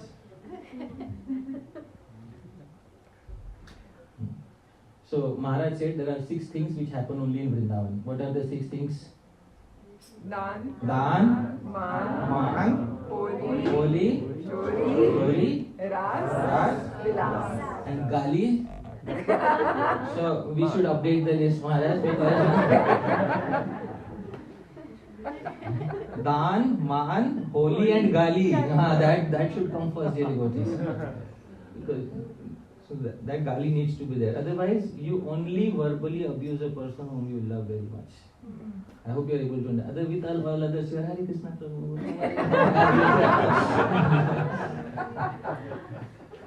With all others, you are afraid of making uprads, But a person whom you love, for whom your heart breaks, only to that person you are able to give gali. And that is in the spiritual world in Goloka Vrindavan. The gopis do that with Shri Krishna. And therefore, dear devotees, this is the culture of the spiritual world that was brought to us. I will end with a final prayer of Srila Vishwanath Chakravarti Thakur, and this will be the end of the second session of Shri Krishna Smarana. Sri Vishwanath Chakravarti Thakur says, please repeat after me. Dehar budani bhagavan yugapat prayacha. Dehar budani bhagavan yugapat prayacha. Vaktar budani cha punah pratidehameva. Vaktar budani cha punah pratidehameva. Jivar budani kripaya Vakrameva Jivar Budani Kripaya Prativakrameva Nityam Tuteshu Tavanath Gunar Budani Nityam Tuteshu Tavanath Gunar Budani Bhagavan, Deha Arbudani, kindly give me 100 million bodies at once. And in every body of those 100 million bodies, in every body give me 100 million mouths. And in every mouth give me 100 million tongues. But on every tongue let 100 million qualities of yours perform a wonderful dance. This, dear devotees, is the request of Srila Vishwanath Chakravarti Thakur. O Bhagavan, kindly grant me 100 million bodies at once. In each of those bodies, grant me 100 million mouths. In each of those mouths, grant me 100 million tongues. But in each of those tongues, let 100 million qualities of yours perform a wonderful dance. Dear devotees, thank you very much for kindly hearing me. Srila Prabhupada ki Yadatra Khalitam Kinchit Vidvan Saha Purayantu Tat Yadatra Saushthavam Kinchit Tad Guru Reva Menahi Yadatra Khalitam Kinchit. It is possible I might have slipped on the path, I might have made a mistake, because human beings, I am an ordinary human being full of the 4 defects that all human beings have. Actually, humans have 18 major defects, Sri Rupa Goswami says. I have all the 18 of them. And dear devotees, if anything was wrong, you are vidvans, you are learned people, purayantu tat. Please correct it. But yadatra saushthavam kinchit, if there is anything nice, please remember tad guru reva. It belongs to my gurujanas, my shiksha guru, my diksha guru, or Srila Prabhupada, all of his god brothers, all the Gaudiya Vaishnavas from the past, from the future and the present, including all of you are also my gurujanas. It belongs to you. May nahi, it doesn't belong to me. Thank you very much. Hare Krishna.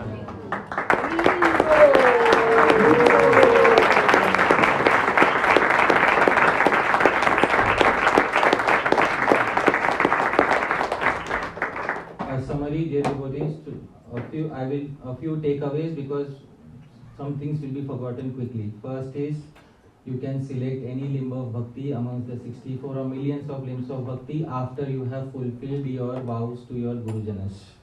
Select any limb of bhakti that you want. First takeaway. Second, Sri Rupa Goswami has said, according to your vasana, your desire, you perform bhakti. Third, there are different devotees who achieved perfection through different processes. The only thing in Kali Yuga is everything should be supplemented with Shri Krishna Sankirtanam.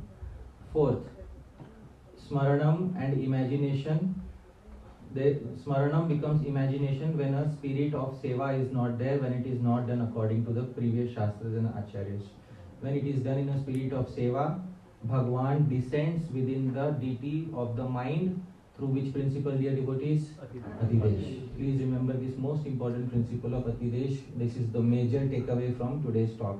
You will never have a doubt in deity worship whether this is Bhagwan or not Bhagwan. It is Bhagwan. By which principle, dear devotees? Atidesh. By the principle of Atidesh, it is Bhagwan. Never keep any doubt, because rationally you have to make sense of everything, including deity worship. So you can't just emotionally say that this is Bhagwan, but you also need to have a rational basis for it. And that basis is summarized in one term, and I am making you repeat it again and again. Which term is that, dear devotees? Atidesh. Never forget this term, you may write it down. And dear devotees, also, after, just as Bhagwan descends on genuine Harinam, similarly Bhagwan descends when one has genuine spirit of seva while performing Smaranam. Smaranam can be Nam Smaran, Rup Smaran, Guna Smaran, Lila Smaran. We saw all of that in a single verse, and we saw separate examples of all of that. So dear devotees, always remember Krishna. Never forget Krishna. Thank you very much. Hare Krishna. So do we have time for Q&A, Gaurari Prabhu, or are we late? We are a little late, but we can take 15 minutes. 15 minutes, yeah. Let's give it to Maharaj first and then we will.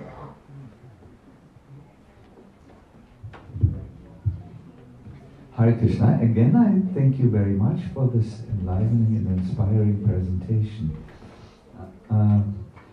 It seems that the key that turns an activity which we do with our incompetent material senses and invites the Lord to appear is the seva mode.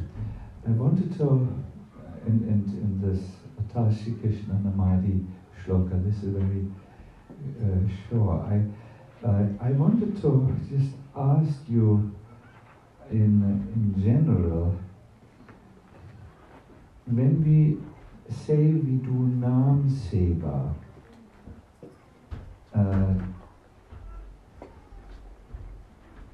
does this mean we chant the holy name, we sit and we chant with the mood to please the Lord, and maybe arrange programs for devotees to do and so on. This Nam Seva, what do we mean exactly with the word Nam Seva? Is it very inclusive? Is it referring to just chanting the name? And this was only the prelude. When we say Smaran Seva, or when we say we do Smaran in the mood of Seva, does this mean to do like Manasi Seva while we remember, or is just the activity of sitting down and remembering the Lord, is that already Seva? What does this word Seva relate to or refer to here? Yes. Primarily as Gaudiya Vaishnavas, in this identity we are known as sadhaka. And sadhaka means it is a practitioner's body. And in this body we can relate directly to Sri Chaitanya Mahaprabhu. So this body, like I have masculine body, so I can relate directly to Sri Chaitanya Mahaprabhu. Masculine or feminine body, if it is a sadhaka body, they have to render seva to Sri Chaitanya Mahaprabhu. That is what Nam Seva, it is done for his pleasure exclusively. Because he has appeared in the mood of Sri Radha and he is suffering pangs of separation from Sri Krishna. to alleviate those pangs of separation, we chant Harinam for his pleasure in the body of a sadhaka. That is our duty as a sadhaka. But when we are on the altar, we have to assume a new identity, because we cannot go on the altar with this current identity. A masculine body cannot touch Sri Radha. Therefore, there is the process of Bhuta Shuddhi, in which the current identity is removed and a new identity is assumed. And that identity we pray for every day. Seva adhikara diye karo nija. Even the Das prays to become a Dasi, because even the Das knows that they cannot climb on the altar as a Das. Everybody has to climb on the altar as a Dasi. Even Bhagwan Shiva cannot enter into the pastimes of Shri Radha Krishna in a masculine body. Even Bhagwan Shiva has to assume a feminine body. Then what to speak of the rest of us? Therefore, in that body, when we perform seva, that seva is directly for the pleasure of Shri Radha Krishna. In the sadhaka body, that's whatever seva related to Nam we perform, maybe uttering Harinam Kirtan, or maybe bringing new people to the path, or maybe giving them some books, or maybe organizing a Kirtan festival. At the end of it all, we should offer it to Sri Chaitanya Mahaprabhu. Therefore, at the beginning there is Adhivas. You know what is meaning of Adhivas, dear devotees? Does anybody know what is Adhivas? The day before something auspicious happens. Yeah, so the day before is called, but what is the meaning of the term Adhivas? Adhi means, proper from all directions. Vas, Bhagwan should come and reside here. Sri Chaitanya Mahaprabhu should come and reside here, Adhivas. So at that point of time, in the Adhivas Kirtan, all the devotees invite. The Kirtan begins with Mahaprabhu's glorification. So Mahaprabhu's glorification is there, Mahaprabhu is invited, and if Mahaprabhu is sitting there after Adhivas Kirtan, the Kirtan is for whose pleasure, devotees? Mahaprabhu's pleasure it is. So there was a verse which I showed last time. I don't know if this is the verse. This was a freshly composed verse which we took a sankalpa last time. Please repeat after me, dear devotees. Yadatra svagitam saukhyam Tacchaitanyarpanam kuru Dukham tasyartha chittasya Santvanaya prayujyatam Yad atra asvaditam saukhyam. Whatever happiness was experienced by you here, Tat Chaitanya Arpanam Kuru. Happiness you can directly offer to Sri Chaitanya Mahaprabhu. And Dukkham, some you might have felt some pain, although through the via medium of ras, pain is also pleasurable. But technically we can call it pain. Whatever separation, feelings of separation you experienced, don't offer it directly. Use those feelings to empathize with the heart of Sri Chaitanya Mahaprabhu and to console him.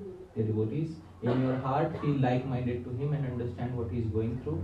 That itself is empathizing with Sri Chaitanya Mahaprabhu. So whatever happiness you felt, offer it to Mahaprabhu. Whatever distress you felt, use it to empathize. Feel one at heart with Sri Chaitanya Mahaprabhu. So in this way, all our Nam Seva in this body is for Sri Chaitanya Mahaprabhu's pleasure. And on the altar, it is for Sri Radha Krishna's pleasure. So as a sadhaka and siddha, two different identities, we have distinctions of Nam Seva. So I hope that gives some satisfactory answer to the query. Somebody else? Yeah, we have Bhagavad Dharma Prabhu.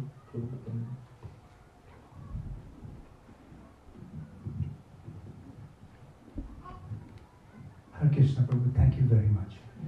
My question is, you quoted the verse from Srila Rupa Goswami of the 9 devotees who have perfected the 9 limbs of bhakti, and among them is Lakshmi-Devi. My question is, how is it that we are considering that Lakshmi-Devi attained perfection? Was she not eternal? Is she not eternally perfected? Yeah.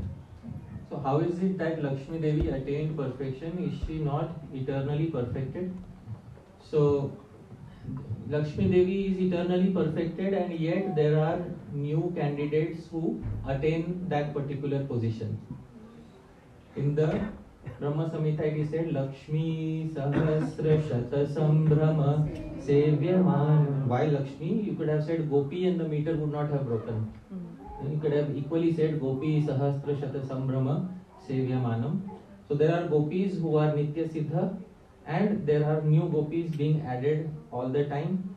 And Shri Sanatana Goswami says in his commentary to Brihad Bhagavatamritam that those individuals who have recently joined the spiritual world, they have a technical name, he gives a technical name to it. He calls something like Abhinav Pravishta or some those who have just entered into it. There is an exact term for it. I had written an article about it.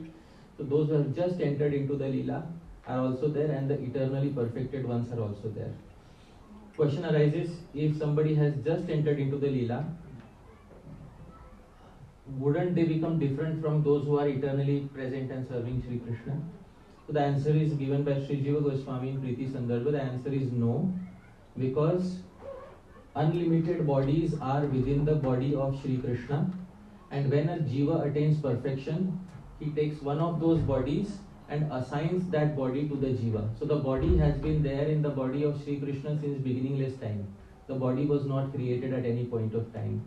So even when we go to the spiritual world, a body which will be assigned to us, that body is already present in the body of Shri Krishna right now.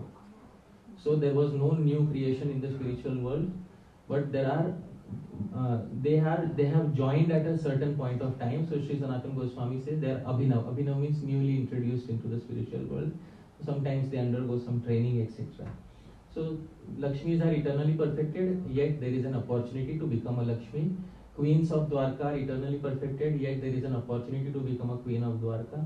Gopis are eternally perfected, yet there is an opportunity to become a Gopi. Manjaris are eternally perfected, yet there is an opportunity to become a Manjari. I hope that satisfies you. Thank you. Yeah. Omkareshwar. Gaurari Prabhu, you have to tell me when to stop. Hare Krishna Prabhu, very grateful for this very comprehensive presentation about Smaranam. It clarifies many doubts. And I have a very small query about normally every day when we do Acaman, we sing this mantra Om Pavitra Pavitrova Sarvavastham Katopiva Yeh Samret Pundari Kapsha Se Bhaya Bhindra Suchi. So in this Yeh Samret Pundari Kapsha, will this also come in the Samaranam when we chant every day this? So while you are remembering it, you have Smaret. Smaret is Vidiling. Vidiling is one of the verbal case of Sanskrit grammar. One who remembers, it's an injunction. So Bhavet Kriya Vidhiling. Similarly, Smaret Kriya Vidhiling. You can see in Chaitanya Charitamrita what Chaitanya Mahaprabhu says about Vidhiling. It's very important to understand. Please repeat after me. Bhave Kriya Vidhiling. Bhave Kriya Vidhiling. Seiha Kaya. Seiha Kaya. Kartavya Avashya. Kartavya Avashya. Nyatha Pratyavaya. Chaitanya Mahaprabhu is speaking about Bhavet. And similar form like Bhavet is Smaret. Okay, you were speaking about Smaret. Yes. Chaitanya Mahaprabhu is speaking about Bhavet. Both are Vidhiling, same forms. Please read the translation. Here the use of the verb Bhavet, which is in the imperative mode, tells us that this certainly must be done. Non-compliance would be abandonment of duty. Replace Bhavet with what? Smaret. Smaret. You have your answer. Chaitanya Mahaprabhu is giving the answer. Alright, so Vidhiling, must do it. Otherwise there will be negativity. And there is another example of Atidesh there. You take water in your hand. Gange cha Yamune chaiva Godavari Saraswati Narmade Sindhu Kaveri Jalismin. So all rivers become present in that water? Yes. Yes. By which principle? Atidesh. Now you understood. That's very good. Thank you so much. Yeah. Yes. Thank you.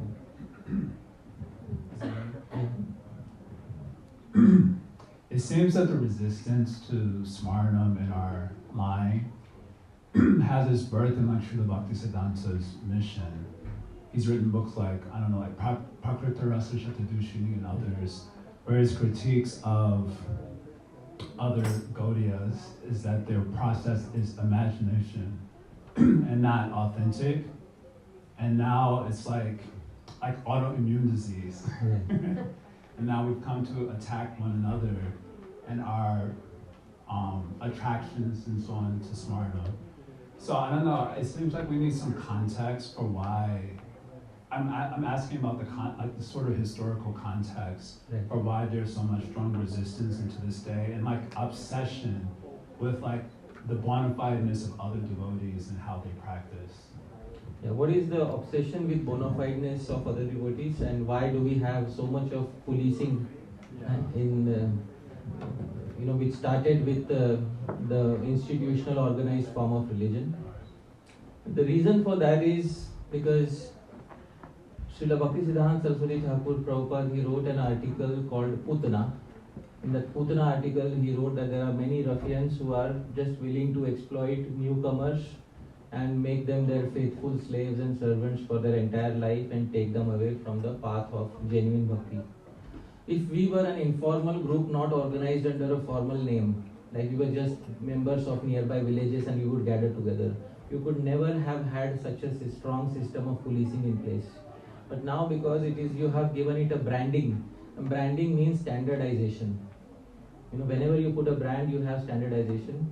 And I'll give you a very wonderful example of standardization. I saw a painting where Srimati Radharani is offering laddus to Krishna. There's a painting which I saw in which she's offering laddu. Every laddu was perfectly round. As if made in a mold. But that's not, I have seen laddus, my grandmother used to make laddus. And that's not how laddus are. They have the sweetness of the fingerprint on them. That is more sweeter for Krishna than having a mold-made laddu. But that's what industrialization does even to Krishna-conscious paintings. Srimati Radharani's laddus, all of them are like perfectly round. When in fact there is sweetness to imperfection. And that sweetness should be maintained. So when you have spiritual movements, especially after industrialization, and industrialization came with standardization. And you have to standardize everyone in a single mold. And that mold will have the lowest common denominator of Krishna consciousness within it. You cannot have the highest fruit from the tallest tree in that mold. And therefore, everything else, including coming from the acharyas, somehow has to be removed from the newcomer, so that they don't misunderstand it. And therefore, you have to have these boundaries in the form of strong words. That don't do this, don't do that, So in this way, Srila Bhaktisiddhanta Saraswati Thakur gave some restrictions. There is also an article by him where he is saying after 10 or 15 years you should know these things. In Radhakund, he said that after 10 or 15 years you should know these things. Otherwise you cannot perform your artha pravriti, your progress properly. When we are walking on this path, we have to be very careful. Sri Rupa Goswami also has said, Duru Hatvat, it is difficult to understand this rasa. Actually, it is difficult to understand. But difficult means we should not try, or difficult means, should we try or should we not try? So the only answer is we should try, but we should follow exactly the path that Sri Rupa Goswami has given and not go here and there so much. So, therefore, in these series of presentations, what I am doing is I am trying to follow the exact path, line of thought that he has given for Smaranam, and not take so much from many other acharyas. Just follow him, plain vanilla, Sri Rupa Goswami's line of thought. But it is also important that the candidate should be 10 or 15 years they should have 10 or 15 years of progress. So many times I give such seminars and then devotees come and say, but I don't think it is needed. I think we have everything, within our movement. We don't need this separately. We don't need Sri Rupa Goswami's teaching separately. So we have everything in the room. Then I understand. I say, okay, all right, no problem. I understand that time is a good teacher. Please try to understand. For some things, time is a very good teacher. So after 10-15 years, they will no longer be the same. They will change. And they will begin appreciating what Sri Rupa Goswami has said. So he said this because society works at the lowest common denominator. For the lowest common denominator, you cannot have all of these things. But since this particular place, Goloka Dham, is not for the lowest common denominator, this retreat is also for those who are willing to go deeper into Sri Krishna Katha. Therefore, the freedom is there to speak like this. Otherwise, in other places, I will never speak like this. Although it is Sri Rupa Goswami, although it is our own acharyas, but I will not speak like this because Srila Bhaktivinoda Thakur has warned that there are some people who will not like, even if you speak from your own previous acharyas. And it is not only in one institution, you will find in all sorts of institutions such people. So ISKCON is not the only institution where you will find such people. In many other institutions you will find it is a common principle. Srila Bhaktivinoda Thakur said in Shri Krishna Samhita, and although you might be knowing Jai Jagannath Prabhu what he said, but I would like to show from Shri Krishna Samhita what Srila Bhaktivinoda Thakur said, and here it is.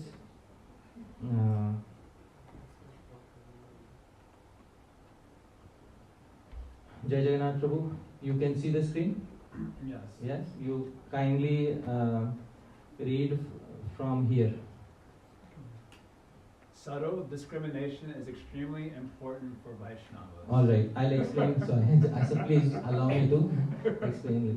Subtle discrimination is extremely important because some Vaishnavas paint everyone in the color that they are. Because I am 3 years into Krishna Bhakti, so all of these people should also behave like they are 3 years into Krishna Bhakti. They don't have the subtle discrimination that people may be on different levels of advancement. Somebody may be more advanced than where I am right now. So this subtle discrimination is lacking in them. Okay, please read ahead. Those who invent social distinctions and preach the unbreakable principles of Vaishnavism while breaking them to suit their needs are said to possess gross discrimination. Okay, I'll give an example of this. Maybe I'm 3 years old in Krishna consciousness. I look at you speaking good Hari Katha, and I come to you because I don't like you. So I come to Prabhu, be careful of speaking what you're speaking. And then you tell me, but your Guru speaks. Oh, he can speak. You cannot speak. I hope you're able to understand. Huh? So I am breaking that same principle when it is favorable to me. But for you, I am applying a different yardstick. This is what Srila Bhaktivinoda Thakur said, this is gross discrimination. Alright, please read ahead. This gross discrimination takes the form of the ass, Denuka. Yeah. So Dhenuka Sur is also an anartha in the heart. He is telling all the asuras are anartha. So this anartha in the heart is known as Dhenuka Sur. Please read. The ass cannot eat the sweet palm tree fruits, and he opposes others' attempts to eat them. The purport is that the previous acharyas of the authorized sampradayas have written many spiritual literatures which people with gross discrimination neither understand nor allow others to see. Yeah, so this is exactly what it is. They will neither read it themselves and they will not allow others to read it. To see, To even see, yeah. One time a devotee told me, I spoke from a literature, I quoted one verse from Ujjwal Nilmani, and it said, you should not speak from Ujjwal Nilmani. I said, why are you selling it on the bookstall then?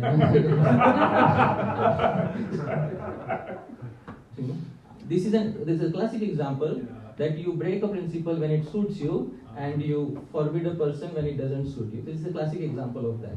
So please read ahead. Sorry, let me collect myself. Yeah.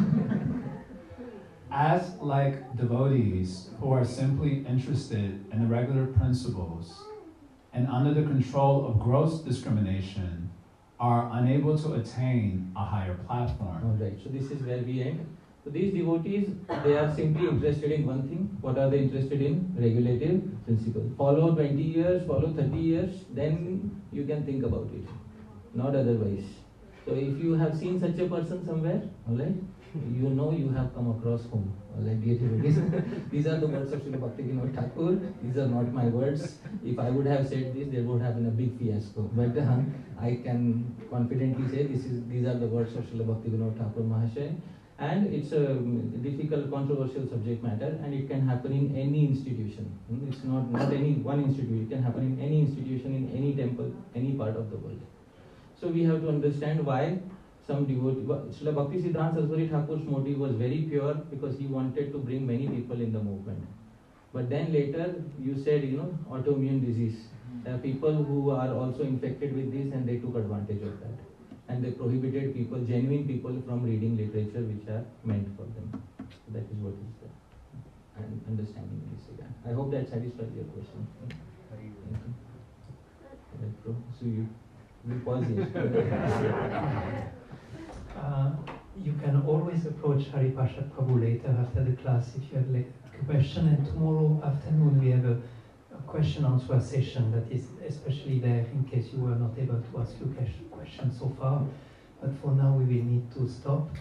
We were just a little update about the afternoon. We really did not thought the sun will come today. We really had scratch of the holy festival, but it looks like Madan Mohan wants to have a little festival, so it will happen at 3:30 this afternoon.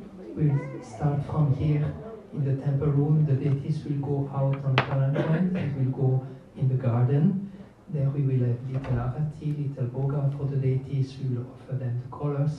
And then Hari Parshad Prabhu will give us around 10 minutes of kata about holy pastime or some verses from Gopal Chatur on holy, and then we will do bhajan and we will exchange the colors.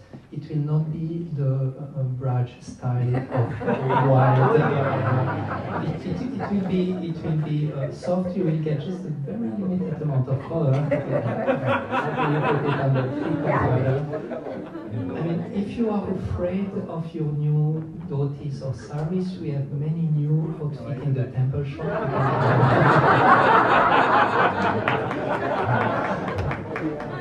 How about the gali? Gali are possible only if you know where. So this is an optional program. Please, if you need to chant, if you need to rest, and be freshly rested also for the rest of the program. But if you can, please join us starting 3:30 in the temple and later on in the ground. We will be finished 4:45 or so, because at 5 o'clock we will have the next part with the Vrindavan Bhajan. So take a good meal, good rest. Holy head!